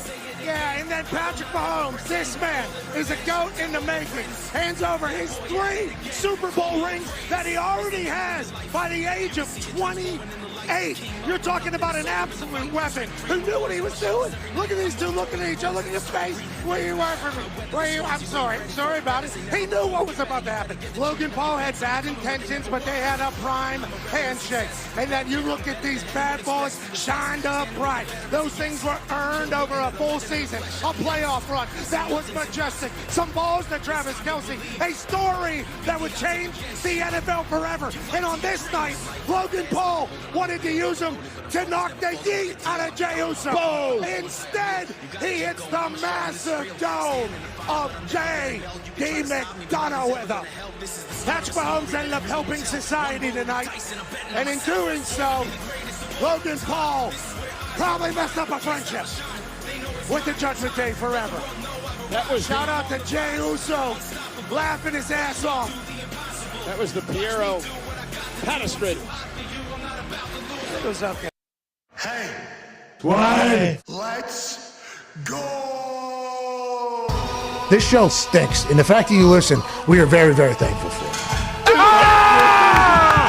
The all-time leading tackler for the Green Bay Packers, you pig! Damn it! Be a friend, tell a friend something nice could change their life. Sport! Hello, beautiful people, and welcome back to our humble abode, the Thunderdome. On Wednesday, it's gonna be May 1st, 2024. Hour 3 of the program starts now. Sports are fantastic. AJ didn't have a lot of pizzazz on that, but we're lucky to talk about it every single day. The Talks table is here at Boston Connor and at Ty Schmidt. One half of the hammer, Dahn. Cowboys Tone Diggs is here. 12-year corner in the NFL, Adam Pac-Man Jones, with a new song coming out on 21st of this month called We Want All the Smoke. Hell yes, can't wait to hear that. 9-year NFL vet, host of Everything DB's Good D, Bad D, and the NFL Matchup Show on ESPN The Ocho, Darius J. Butler. Huh? And ESPN and ESPN2. AJ actually, on the last draft show, he hit me up while I was airing, like, hey, man, some good shit. So appreciate that, AJ. Where'd you see it at, AJ? I believe it was on ESPN2, and all of a sudden D-Butt pops up. Yeah, honestly, it's very insightful. You have a lot of great information. D-Butt's great on there, for real. I texted him right away. It was on ESPN2? Yep, I believe it was. Yeah, it was on the regular, programming. 3 a.m. probably. Oh, yeah. Were you up? No, it was I don't know, 6:30 p.m. or something. I don't know. That's a lot. Wow. It was. Yeah, for real. We like that. Yeah, we like that a lot. We like that. We're pumped about that. We're also pumped about the man that's joining us right now. He had been in the front office for the Baltimore Ravens since 1998. Now, he's the GM of the Los Angeles Chargers alongside Jim Harbaugh, the new head coach. Ladies and gentlemen, Joe Ortiz. Yeah, How are you, Joe? Doing great. Appreciate you having me on. Sorry we made you wait there. We're talking to Drew McIntyre. We're going to the bathroom. Got a big intro. We're doing the whole thing. We appreciate you mightily for hanging out with us here for a little bit. Yeah, and then you give me the intro, the lead in of, seeing the Kansas City Chiefs Super Bowl rings right before I come on. No. Hey, that was Foxy. That's Evan Foxy. Yeah, right when I hit play, that's on me. I knew it was not going to be good. Yeah, we apologize. Yeah, we apologize for that. At the Ravens, obviously don't love that. And, of course, at the Chargers, we don't enjoy that. But, hey, the future's brand new for the Los Angeles Chargers. Since getting there alongside, did you know Jim beforehand, obviously, with John Harbaugh being there in Baltimore? And what was the mindset immediately upon getting there for what the Los Angeles Chargers need to do going forward to win? Yeah, my relationship with Jim actually began in 1998. He was our starting quarterback in Baltimore. And he used to whip me on the racquetball court on Fridays. Him and Eric Zard pulled me in. I was the whipping boy. They'd play cutthroat, and they just wanted someone to give them a break. So they found the young guy, the young personnel assistant, to come in and just give him a little cushion in there. But got to know him certainly through the years with John, working with John and going into Stanford at first, and then Michigan, on school visits. But developed a good relationship with him, and it's been awesome since we've been together. Now, I mean, the mentality is it tough, physical, competitive. Competitors welcome, coach always says, and that's the approach we're taking. All right, so when you draft Joe, when we're doing the so big. Yeah. Not as big as his dad. No. Went back to back. Hey, go back to back. I want to say Jim Harbaugh is a beauty in every single situation. But as soon as you draft Joe Alt there at 5, and there had been conversations, I guess, by draft expert, maybe Latham, but a lot of people were thinking offensive line. Our reaction was this. This is all we did. We just want like this. We just want like this. This is exactly the first pick this new Los Angeles Chargers team was going to take, was an offensive lineman. Was there ever discussion about anything else, or did you know you were going in the trenches immediately? Well, we certainly talk about every player, compare every player, but we know what the mindset is we want to develop here, and getting a guy like Joe is just, you talking about a top level talent, athlete, competitor, a great guy, culture builder. So it was kind of a no-brainer pick, and there wasn't much debate about him. And certainly, we want to get bigger, stronger, tougher. We're going to run the ball. We're going to pound on people, and he's just what you need for that. I love that. Go ahead, AJ. I believe I read somewhere where you have said that rounds 4 through 7 are when great teams, I guess, kind of separate themselves, and that's when you make the most work kind of happen, and you trust your scouts. What does that mean exactly, and how do you guys think you did that this year? Well, I think every draft, everyone has everyone rated. All teams have the same type of boards in those first 3 rounds. So then you get into the 4th round. That's when you get a lot of spacing, players coming from your sideboards, 5th round, 6th round. So we just kind of drill down on the players in those rounds and who's really going to help us, who are the players we really love. Get together with the scouts multiple times leading up to the draft, involve the coaches in it. Coaches are scouting everyone on our front board. They're scouting players on the sideboard. So we're getting a lot of evaluations. And then the night before that day 3, we get together one last time and find out who the players are that scouts and coaches really have passion and conviction for. And you start looking at the percentages of, players that make it and don't make it. It's like, obviously it gets lower as the draft goes on, but up in the top, it's not like a guarantee either. You need to fill your team cheap back there, right? 4, 5, 6, 7. That's small contracts for at least 4 years. That's a big deal, especially in the modern world with a quarterback getting paid, right? I assume that's adds a little heightened intensity on it all. Yeah, those top ones you're expecting to hit on, right? 1st round pick, 2nd round pick, 3rd round picks. You're expecting to get players that are going to impact your team early on and start for you. The 4th, 5th round, 6th round players, that's where you're filling out the roster, and that's where you're looking. You're trying to find the gems, and we're excited about some of the guys we got there, and we think they'll have a chance to help us this year. But yeah, if you find a starter on day 3, or in free agency, you're gaining so much extra value from those picks. How about the Niners? Their quarterback. Right. Quarterback is the cheapest guy on the field. Think about that. Right. That is an absurd thought that it's working out. Right. Shout out to Brock Purdy. I'm sure Mr. Irrelevant this year will be Brock Purdy too. For sure. Yeah, I'm sure that'll happen. Ty has a question for you, Joe. Joe, how much say or discussion did you guys have with Justin Herbert when it came to the picks? Like, obviously, I don't know if you let him know you're going to get him, but then especially when it comes to like Lad McConkey, like, is there like a list of receivers that he maybe said like, hey, I really like how this guy plays, I like how this guy plays, or how does that process go with Justin, knowing that he's obviously going to be you guys' guy for a long time? Yeah, with Justin, we know what he's about. He's about competing and wanting the best team around him. And, he doesn't want to be a GM. He doesn't want to be a head coach. He wants to be the quarterback for the Chargers. And so we obviously know what we need to do to build a team around him. And the key is we can help the quarterback by making our defense better, and getting the ball back again. So he trusted us, and we didn't look for a lot of input from him, but our goal was to help make the team around him better, and we think we did that. He can kick field goals too if you need them, and punt. Yeah. The guy's a freak, dude. He really is. He is a freak. Watch it. I tell you what, out here in our veteran mini camp and OTAs, just watching him spin the ball and heck, watching him run. Like, he gets out there running, and it's like a guy that big shouldn't be able to move the way he does. But then you just watch him sit back and throw the ball. It's a thing of beauty. It's so impressive to see. So, like Lamar, obviously, long time in Baltimore, he has an ability to avoid big hits. That's a very important trait to have, especially if you're a runner of the ball in the NFL. Justin Herbert's big hello, I'm in the NFL play is him running and he sent the other guy out of the game. Right. He's knocked him out. Yeah. Lieutenant. Is that not the perfect guy for you and Jim Harbaugh's quarterback, though? 100%. Yeah, 100%. That type of mentality, toughness, physical, aggressive play. That's what we want. I love that. Number 5 overall pick is a pretty important one. D-But's got a question for you. Yeah, we know you learned under Ozzie, and his first round pick was Jonathan Ogden, so it probably wasn't a doubt you're going to take a big boy, even though you have Slater there. But did you ever come close to trading that number 5 pick? Did you ever get any offers that made you, think twice about it? Yeah, we did it. We had a couple calls. One probably on the clock or before the clock, and while we were on the clock, and it was a great offer in terms of what they were offering. They weren't trying to get up to 5 for cheap. But we felt where it would take us to just wouldn't put us in a range of players we really wanted to consider. So I felt like the best move was to take Joe. We were all in on Joe. Everyone loved Joe. Everyone from myself, Jim, all the scouts, all the coaches, John Spanos, we all were all in on Joe. Oh my God! Now the internet is going to speculate who was trying to get to 5. Mm-hmm. That's all that's about to happen. Go ahead and tell us, Joe.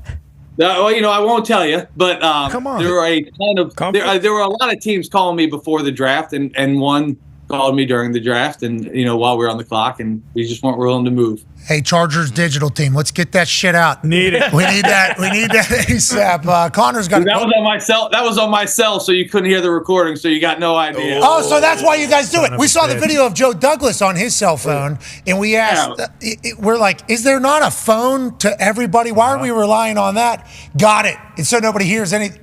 Yeah. Oh. The behind the curtain look there, Well, that's why Joe Douglas is doing it for sure. Yeah. Makes sense. He's in the video in the back, and they got to turn up the volume just to hear anything that he's saying in there. Good move by you. Hey, pretty smart. Respect. Yeah. This is like when players are mic'd, and they're NFL films, everybody's like, oh, we're going to get everything. And then players walk right up to somebody and they're like, don't say anything. Yeah, that's exactly what you guys are doing in a war room. That's awesome to think about. Go ahead, Con Man. Yeah, Joe, D-Bud kind of just mentioned it. You already have kind of the one great left tackles that is young and coming up and needs to be paid soon with Rashawn Slater. Obviously, Joe Alt, left tackle at Notre Dame. How do you manage, who plays left, who plays right? Is there some sort of rock, paper, scissors game here? Nice. And then especially with the recent drama with guys who have played right tackle and then, wanted to play left tackle, Orlando Brown actually at, Baltimore. How do you kind of envision managing that type of situation if, hopefully things play out the way they do and they both become all pros at their position? Yeah, our coaches will decide where players play. The players will show where they belong to play.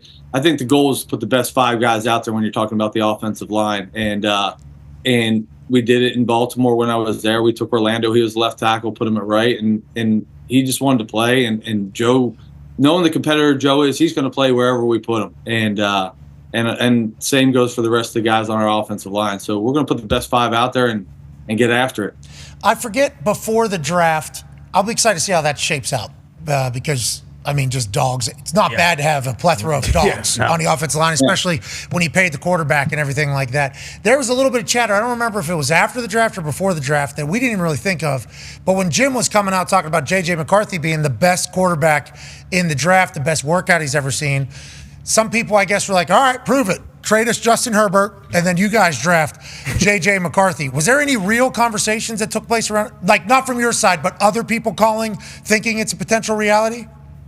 No, I can tell you this. I never got one call about it. I had some loose questions at the combine, and they were quickly shot down. So there was no real discussions about us ever trading Justin Herbert or teams really being interested. They know what we have. So, and they knew where we stood. So there was no real questions. I know there were some rumors out there, but I don't know where they're coming from. They're not coming from the Chargers organization because none of us got calls. That would have been awesome if your first move in there. It's like, get this guy the hell out of here. Who's the guy that everybody in our fan base loves? Mm-hmm. Who is the guy that everybody is trying to find? And how the hell do we get him out of here? What a move! Right. I may have been the shortest lived GM in the history of the NFL. Congratulations, you're hired up. Never mind. Okay, Ortiz, go ahead and take a fucking hike, pal. Tone's got. I don't think you understand what you're supposed to do here. Trying to build a team to win. You see, that is the whole goal of this. Go ahead, Tone. Joe, you ended up taking 2 of them, but before the draft, did Harbaugh let you know that you have to at least take one Michigan player off of his national championship team? No, I tell you what, that he was so awesome with that. He certainly loves every single one of those players for good reason. One, they're great players, they're great people. He won a national title with them, and but he trusted the process, the stacking. I figured eventually we're going to end up having a good shot to get one. I didn't know who it was going to be. Felt like Junior might be there in the 3rd round, although it would be a long shot based on where everyone was predicting him. But we were all fired up to get him, and then to double down on Cornelius late in the draft was a guy that's just big, tough, competitive, made plays for him, and it's kind of a no-brainer pick there when he's sitting on the board. Feels like the easiest way to scout him is to have the head coach that recruited him in there, has been with him the entire time, you know, the ins and outs and the cut of their jib. I would like to know why nobody else sang with Jim. Yeah. That's bullshit. I thought we were a fucking team, Joe. I thought we were a team. Their fight songs, it's the same flow of Auburn's fight song. So if I would have started singing, I would have been singing Auburn's fight song. Got it. It's the same cadence, and I don't know Michigan's fight song. So, but I didn't want to get involved in that. Jesse probably could have jumped up there and got going on that, Hey, he nailed it. Jim nailed it. How about Jim just in front of the whole room? Go blue. Go blue. At the very end, and it's like, hell yeah, here it is. Just could be the Chargers fight song. Heroes, help to Michigan, the leaders and bows. Hail to the victors valiant, hail to the conquering heroes. Joe, you just walked out? Hail to Michigan, the champions of the West. Go blue. I was going to have to tell our defensive coaches that I was going to tell them. Hey, Jim's doing some shit. I don't know. It's all. It felt like a jovial room. Man. That's good vibes. Everybody seems to love ball. We had fun in the draft. I mean, listen, we work in football. Let's have fun. That's our mentality. Work hard, play hard, compete, but most of all, just have fun doing it. It's a grind, and if you don't enjoy what you do, maybe you should do something else. So we're having a blast out here. How many picks? We had 9. Might have drafted 9 Hall of Famers. Yeah. Yep, probably. The son of one. Bingo. Legitimately have no idea going forward what's going to happen with him. Could be a damn Hall of Famer on the way out there. Why not? All of them. Why not have a blast in the draft? Yeah. We got a little tired and bored towards the end of the first round. A little bit. During our draft spectacular.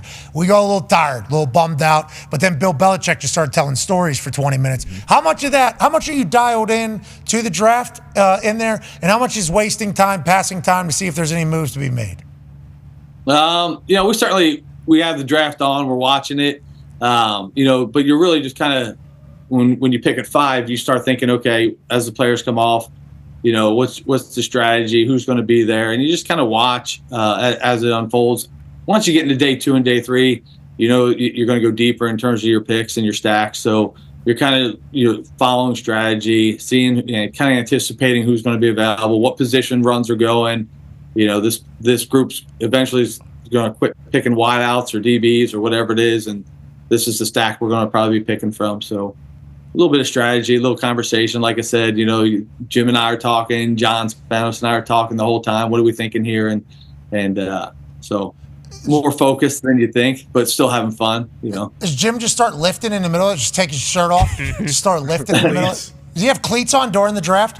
He does not have cleats on during the draft. No, Okay. that's only on the draft. Okay, good. Yeah, because we couldn't see the bottom with the way they cut the camera. We were wondering, is there cleats down? Clacking around the room. Hail to the victor.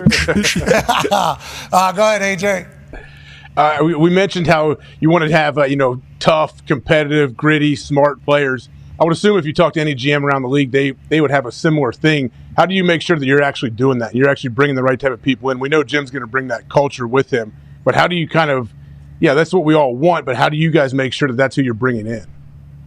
Yeah, when you watch the film on a player, you see it. You see the physicality they play with, the finish they play with AJ. Late in the game, are they still competing? If they're up 40, down 40, things like that, And then you go to practice. What's their practice tempo like? Our scouts pay attention out of practice. Are they going hard during practice?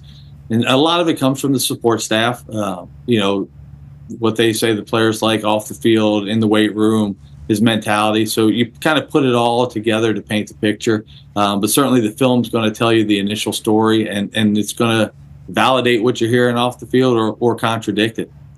When you do like combine and all those sit-down interviews, is it all bullshit now because everybody's kind of prepped with everything that could potentially happen? Do you feel that way? And is the visit the most important part of it all? You can take advantage of the combine visit still. I think we don't try to ask them canned questions so we don't get canned answers. I think a lot of it is just to let the player be himself in the room and kind of identify, we watch a lot of film with them, and talk ball and talk about him as a person. But it's really to try to get them to show us who they are. We're not really looking to ask them the canned questions and where they're from and, things that they can prepare for.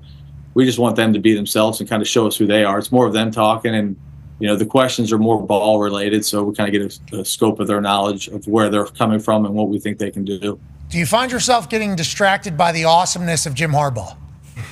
I tell you what, you walk in the room, you feel it, don't you?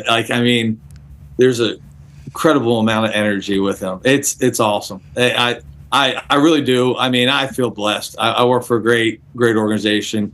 First time GM, get hired by the Spanos family, and then Jim Harbaugh is my head coach, and Justin Herbert's our quarterback, and man, I really feel lucky and blessed. I really do. It's really a perfect thing to walk into. Anytime I've been around him, it's hard not to just walk everything he does. I mean, Like, hip that's drop entertaining. tackle. That's entertaining. Yeah, at the annual league meeting, he tackled me in the hallway to explain why he thinks the hip drop tackle should be out of the game. You know, I'm like, Coach, we like physical football. We want to keep football.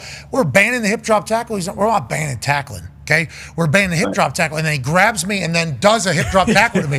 He's like, "We're trying to get rid of this. This is what we're getting rid of," and it's just like this man's energy is phenomenal all the time, seemingly. What a weapon! Yeah. He's a fucking weapon, Joe. It is. He is. I mean, he walks in the room, lights it up, man. And like you talk about the combine interviews, you know, the script and everyone canned and, you know, everyone's prepared. They're not prepared to walk in with Coach, man. Like you walk in there, the energy is just elite. And so, but that's what it does. It pulls it out from the player. So you see the guys that can keep up with Coach, you know, and have that same energy. So he's special. Now, I mean, he's a unique coach who brings energy, charisma, passion, knowledge of the game, experience at the level. So it all comes out. That it's awesome. And he wins. That's what he does. He literally He wins. wins everywhere. That's why he wins. You know, he's proven it over and over. I think his dad said, if my kid's quirky, is how you want to describe it, I hope that I'm quirky as well, because his players love him. They work hard for him. They win. They show up at every stage. It's like, yup. Literally, everything about him screams winning all the time. He's a reigning national champion. Right? Yep. I mean, and then he got a tattoo. Yes, he did. Awesome. And he got the most Jim Harbaugh tattoo of all time. Oh, yeah. Just, we don't need any pizzazz here. Yeah, no flair. Just give me the letter. 15-0. That is all. Yeah. That is all we need in this entire thing. Good point. Yeah, absolutely. Pac-Man's got a question for you, Joe. Joe, we know Jim's gonna run the ball. He wouldn't have got the big guy up front. Deep running back room. But you got rid of 2 veteran wide receivers. Are you good with the receivers you got with the younger guys, or are you looking at bringing in a veteran? How do you feel in the receiver room? Yeah, Pac-Man, you know, I think you're always looking to add players at all positions. But in terms of our room, you know, really excited about Josh and Q and DD walking in the building, and Simi. You know, we know there's some young talent here. And then being able to add the 3 players we added, really excited. And I feel like it's going to be competitive, and there's going to be some playmakers out there and some speed and size. And then, sure, you know, you're always looking outside. How can we continue to improve? So keep an eye on the market and keep an eye on the players out there. Did you call him DD? What's that? Did you call Lad DD? No, that's Lad. Lad. No, I'm talking about the guys that were here before we had the draft. Oh, I was about to say, because 2 D's on that name does. Was it Darius Davis from TCU? Yeah, Didi. Oh, okay, yeah, Didi, yeah. Okay, yeah. I'm talking about Darius Davis. Yeah, okay, got it. Yeah, because I thought, I was like, does Lad go by DD? Already got a nickname. That's Pretty not, sweet. That's not. I actually think Lad's given name may be Andrew. It is. It is, right? What? Yeah. Lad's his middle name. Yeah, so my 11-year-old hits me up with a text, you know, Julian, my youngest, and he's like, Dad, what? I'm confused here, because on the draft tracker it says Andrew McConkey. I'm like, well, he goes by Lad, you know, so it didn't make sense to him. He's like, do we pick the wrong guy? You know, I'm like, no, I just screwed that up. You know? Well, there's been like an email issue or a fax issue in the past when it comes to trades or moves. If you were to draft the wrong person in 2024, that would be awesome. You're talking about trading Justin Herbert getting run out of town. That would be. What did you see in Lad? Obviously 4.39. The guy's a winner. I think when we did game day, he gave tickets to a kid, and like he's a hero down there in Athens. Obviously, what'd you see in him? And did you think he was going to be around in the second round? So we thought he could go towards the end of the first. We did. You know, we were hoping he'd be around in the second. That's obviously one of the reasons we traded up for him. We were worried about, you know, hey, let's not let him get away from us. And it didn't cost us much. But in terms of a player, you know, he's versatile. Certainly, he plays inside and outside.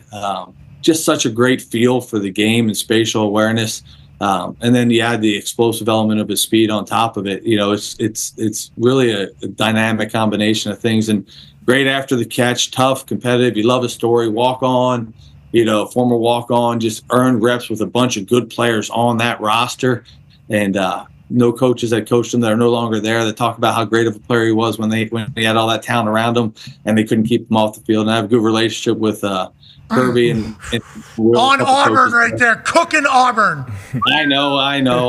It happens at times, you know. We're gonna turn it around down there, you know. He was gonna flip the script. Jeez. He likes that route. Double move. Yeah, you guys are showing it. He's so sudden and explosive and such a great route runner. So just knows how to get open, knows how to do something after the catch. 4.39 there for him. Did you think about drafting Cooper DeJean too, just to do the unicorn tag team there? Best player available. Yeah, amen. All right, hey, coach. Sorry, I don't want to call you coach. Nobody would say GM either, though. No. Yeah, sir. They just call you Joe. Yeah, you call me Joe. You get called coach every once in a while. You know, people, because you're right. They're not going to call you GM. So Joe, is that the proper? Yeah, that's good. I guess. Yeah. I've been calling you Joe the whole damn time, so I hope it's not disrespectful. Maybe Joe with a G. Oh, like go? Oh yeah, I guess that changes it to go. Be the English language. Yeah, whoops. That's on us. Anyways, we appreciate you joining us, man. Thank you for taking so much time. Absolutely appreciate you guys having me on. What do we got right now? What's going on? Obviously, OTAs are taking place, and then we got OTAs right now, and then I'm gonna head on home to Baltimore to go see my family. They're still out there, so hold on. Jim's in an RV. I heard you're in a interesting living predicament as well right now. Yeah. So I live with it caught the local media off guard when I said I live with Chad Alexander, our assistant GM, and Corey Krawick, our director of strategy, who I brought over from Baltimore. So, you know, I got a 3-bedroom house that's big enough for my family when they come out to visit. But, you know, I told them, like, listen, I'm going to have this house. We're going to be moving up to El Segundo in June. So if you guys want to just crash at the place when my family's not here, you're welcome to. So they stay at the house, and they each have their own room. Corey's got to sleep on a little day bed with a trundle, so he kind of gets the short end of the stick. But, you know. Director of strategy, maybe one day you'll get an assistant GM or GM title, pal. Yeah, we get it. Yeah. That's amazing. Sounds like you guys are like a college atmosphere over there. Yeah. Sweet. It is. Yeah. It is. You got Jim and G-Ro living across from each other in their RVs, and we got a bunch of roommates here in the house. So it's General great. manager G-Ro living with the assistant. Talking ball all the time. G-Ro's back. Good names. Yeah, Greg Roman. I mean, that video of them in their RV talking about how nice this is. Yeah. So cool. When it rains, sleeping at night. Oh, it's best sleep ever, said Jim Harbaugh. It's a wonderful program you guys are seemingly building over there, and we appreciate the hell out of you, Joe. I appreciate you guys. Ladies and gentlemen, Joe Ortiz. Yeah, Joe. He even had like similar cadence to Jim when he was talking. Like a couple different times, it's like, oh, that sounds like a Jim Harbaugh bar there. What a perfect. Awesome. I met him in 1998 playing racquetball. Yeah, he needed to beat somebody's ass real quick. I was the young guy they put in there. And now they're being tasked with making sure that Justin Herbert, the Lambo, the Ferrari that he is, gets to the place that he's supposed to. That's obviously a tall task, but it feels like over there they got enough experience. And I love the moxie coming out of that building everywhere, AJ. Yeah, I was unaware that he had 2 roommates, so that would be just watching them interact. Hey, you guys, what do you want for door? Like thinking, hey, what do you want for DoorDash tonight? Like just all the little things would be fun to see how they work everything out. Putting something back into the fridge that maybe only has a little bit left. Who's the asshole? Oh, they had to be director of strategy. Put your name on it. Putting your name on stuff like on different milk. Like this is mine. Don't touch this. You think they had a mock draft board in the house? Because I mean, it's on the fridge. Yeah. I bet you there was something like a magnet. Each time you go to the fridge, you got to put the next pick of the draft in there. Yeah. All right, let's get out of here. Any brews in it? Definitely. Oh, yeah. Joe Ortiz had a brew. For sure. Yeah. Yeah. Work hard, play hard, he said. What a team. Yeah, they could be pretty sweet this They year. got a lot to figure out, though. They got a lot to figure out roster-wise, salary cap-wise. Lost some shit. Change the culture. Got Justin Herbert. That's the Exactly. That's the big fish. You gotta have a quarterback. They did bring in the entire Ravens running back room. Yep. Gus Edwards and J.K. Dobbins. So that very good. Could you imagine them trading away Justin Herbert? To New England. There's not a world where. That was just awesome to think about when that came out. Yeah. Oh, Jim, is that right, huh? Best you ever seen? Okay, sweet. How about 3 1s? Do it. for Justin Herbert. How about it? And Joe said nobody called. Nobody. There was a couple passing conversations he said at the combine. That could have been 2 a.m. Yeah. Oh, It could have been 2 a.m., 3 a.m., depending upon where it is. 5 though. Yeah, I mean, they were never. So what we just heard is they were never traded. And Jim was working. Yeah, never. Jim was working. And they're taking all. Let's get JJ up to 4. Yeah. Let's get JJ up to 4. I feel like he was under close to getting out of 5. He said the offer was really good. He said the offer was. What's a really good offer for 5? Do you think? I wouldn't speculate on that. Future 1. He said they it went too has to far be- back. Yeah, it has to be in that top 7. If it was a really good offer, because that means they were still going to have a top So like pick. Giants maybe? Well, Shefty was Giants pounding the right drum behind that him. the Giants almost went up to 3 to get Joe But he Walton. said he didn't think their players that he liked would be there if he made the trade. So how far back is that? So maybe it was like the Vikings trying to move up to 5 as opposed to 10. Get JJ. Or Penix. Yeah, or Penix. Depending upon who they Atlanta wanted. could have tried moving up. Yeah. Well, KOC. I was going to ask him. I said, "Well, was Atlanta trying to get up to get Penix? Is that who?" But I didn't want to. Didn't want to put him into this. Yeah, Poles was sitting there right there at 9 too to ask him about Atlanta. Just couldn't do it. Or the Raiders, didn't they like Penix? Yeah. Yeah. Oh, could have been the Raiders trying to make a little move there. Telesco calling his old team. Yeah, that's probably No why chance. he didn't call. I bet Joe picked up like, "Hey, you fucked me. I've been over the salary cap since I got here. Shut up." Bang. On his cell phone, though. Oh yeah, sorry. You're right. Yeah, it would have been like this. The vet not like savvy this. move, the cell phone we've learned today. Okay, so that's the play. Yeah. That's why any of these videos we see, they are trying not to be heard. We'll end today's show with the video of Joe Douglas, but before we get to that, I think we need to do a giveaway. On this Wednesday giveaway with Pac-Man Jones in the building. Pac-Man, what do you want to do, pal?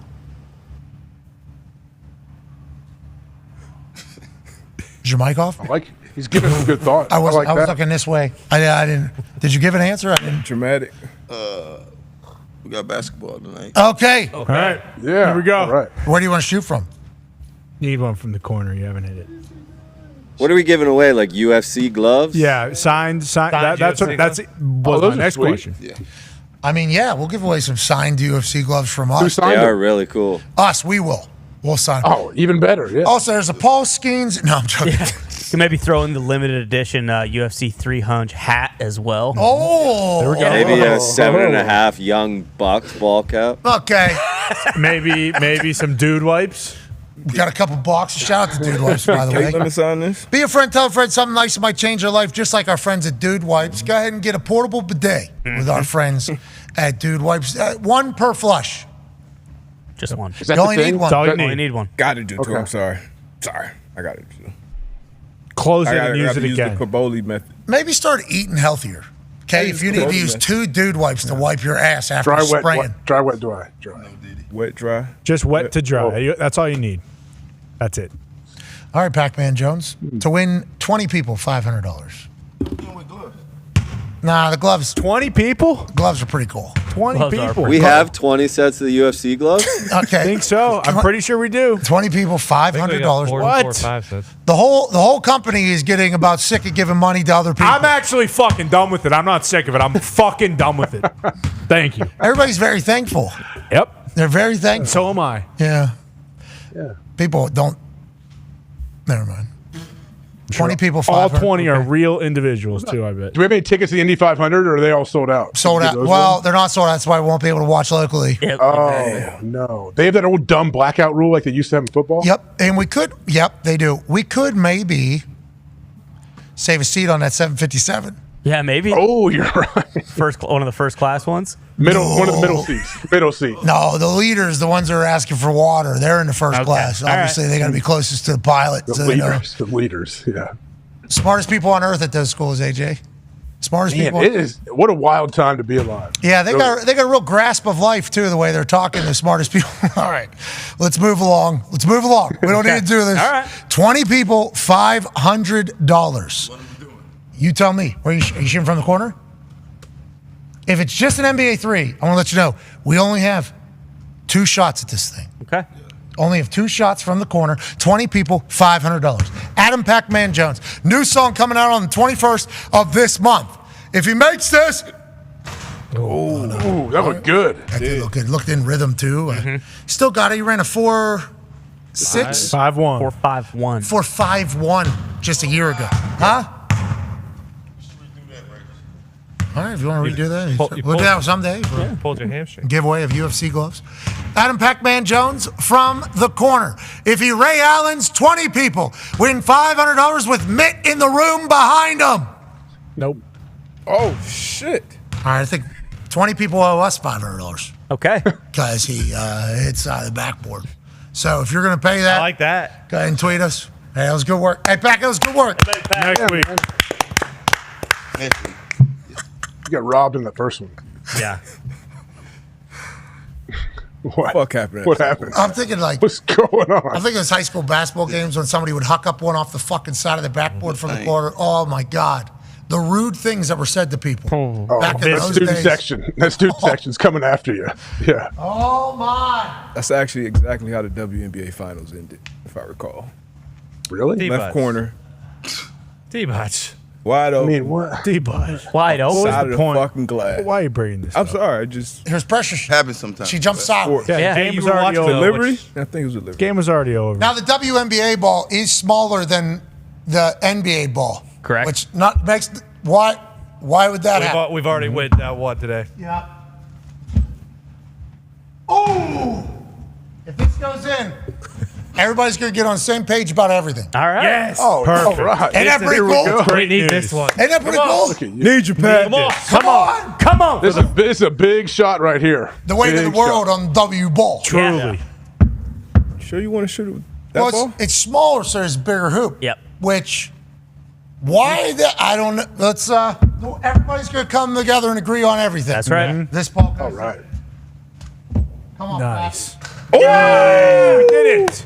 There we go. Never a doubt. Look at you. It's all over. Biggest shot in the history of shots. Pat. Holy fuck! No more war. Always said we want to be a unifier. Yep. So we want to be a unifier, and the universe said, "You got it." I just got a breaking ceasefire, Ukraine, Russia, as we speak. Oh, okay. Here Just we happened. go. Just happened as you Holy hit that. shit, it's all happening. That's what we're talking about. Whole world agrees on everything. Boom. That's what we're here for. Ah, it's fake. Oh, shit. Boner Garage. Son Oh, of a you can't be bitch. taking Boner Garage's updates on on world me. stuff. But the ball just told us everything's Yeah, going to be it's okay. gonna be fine. It's And gonna that's be what I'm talking about. Hey, good for everybody. Good for everybody. Big thanks to Joe Ortiz for coming on, Drew McIntyre, Ryan Poles, Kentucky Cheese, stopping by. It was a hell of a Wednesday. We can't wait for tomorrow. We can't thank you enough for allowing us to do this for a living. Pac-Man, hey, let's go. Let's go. Let's go. 21st, we want all the smoke coming out. Can't wait to hear it. D-Butch, Yes, sir. great work this week. Tone, phenomenal job doing what you do. Thank you, brother. Toxic Table, way to go, boys. Thank You too, Pat. Connor, you're as smart as that fucking dolphin today. Hey, I'll tell you what, I mean, that shirt, it hasn't been really mentioned yet. That's one of the best shirts I think Thank that you, has Richard graced Jewell. this stage. Yeah, Richard Jewell got framed at Centennial Park. There's Yes, a he bomb. did. He was trying to There's save. a bomb in Centennial He's Park. trying to save the world, but it's from Abercrombie and Fitch. Nice. Okay. Really? Hell yeah. Gonna have to stop in. It's supposed to be an oversized shirt. Yeah. Really? Yep, It's the Foxy mannequins that they make it for. bingo. Yeah. This kind of took me back to high school. Yeah. Where my legs didn't fit in any Abercrombie and Fitch or Hollister pants. Sure. Just didn't fit. My ass wouldn't fit. Just couldn't do it. Everybody looked so cool as they smelled ridiculous wearing those fucking pants, and I couldn't do it. So I get in there, they got these oversized shirts. I'm like, that's a sweet shirt. Look at that thing.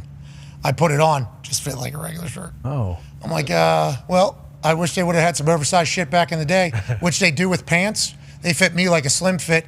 Look like parachute pants on fucking Foxy.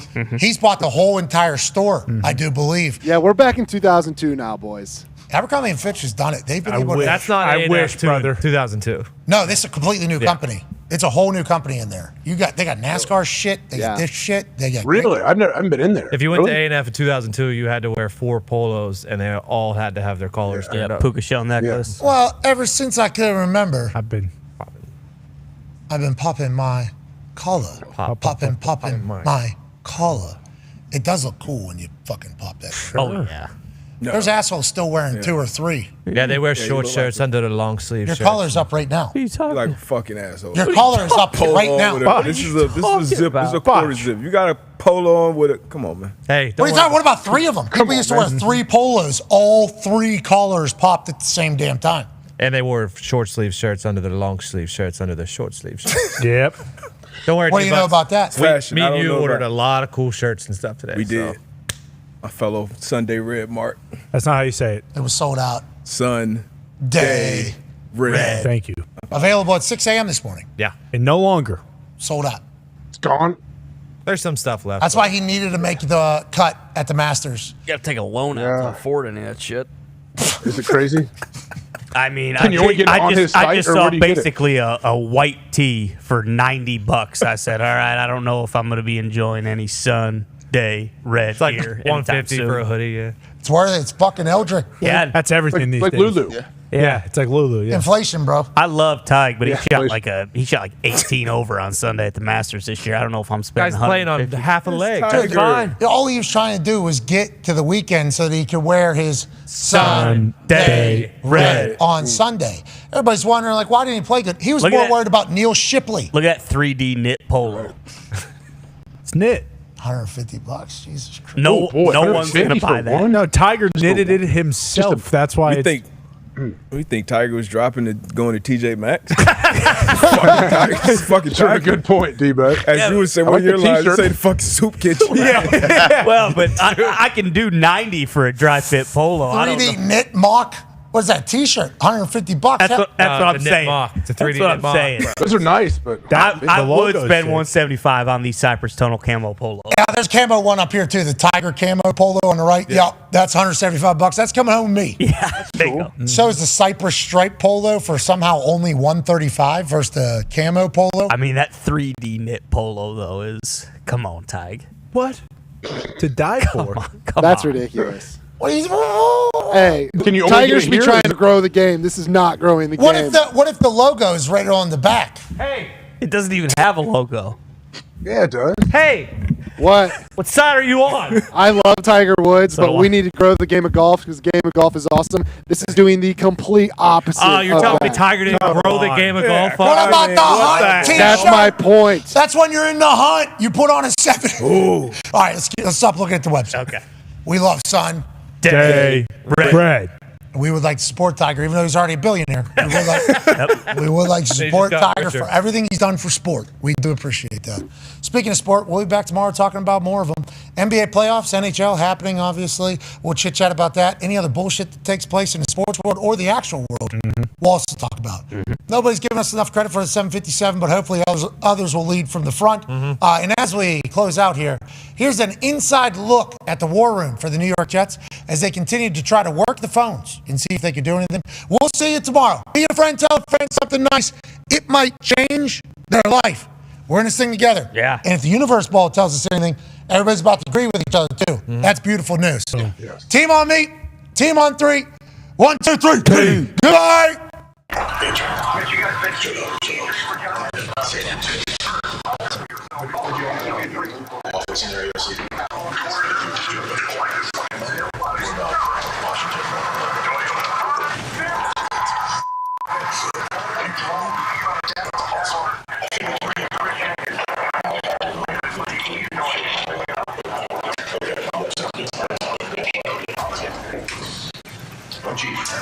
Indianapolis has submitted its pick. Washington is on the clock.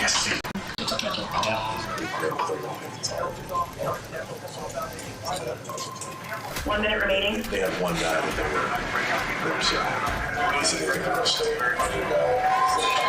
Washington has submitted its pick. Cleveland is now on the clock. With the 53rd pick in the 2024 NFL Draft, the Washington Commanders select Ben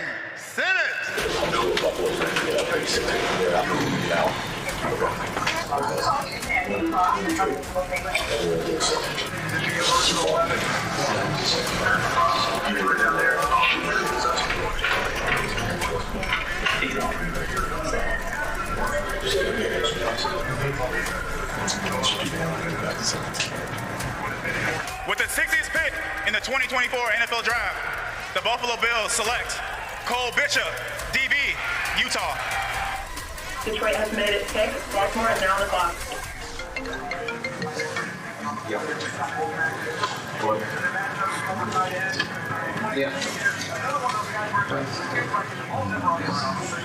Baltimore has submitted its pick. San Francisco is now on the clock.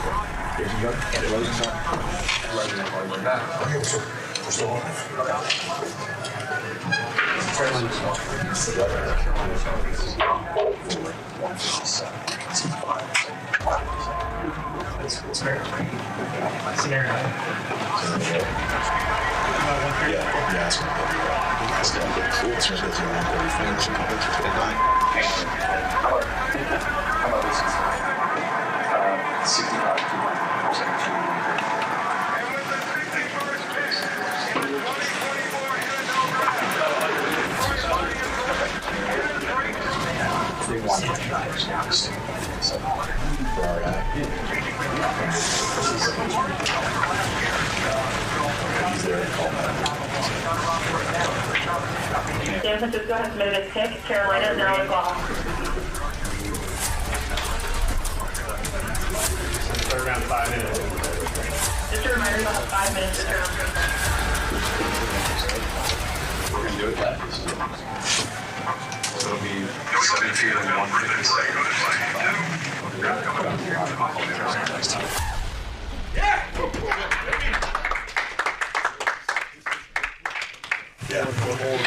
I'm calling a player now at my 40.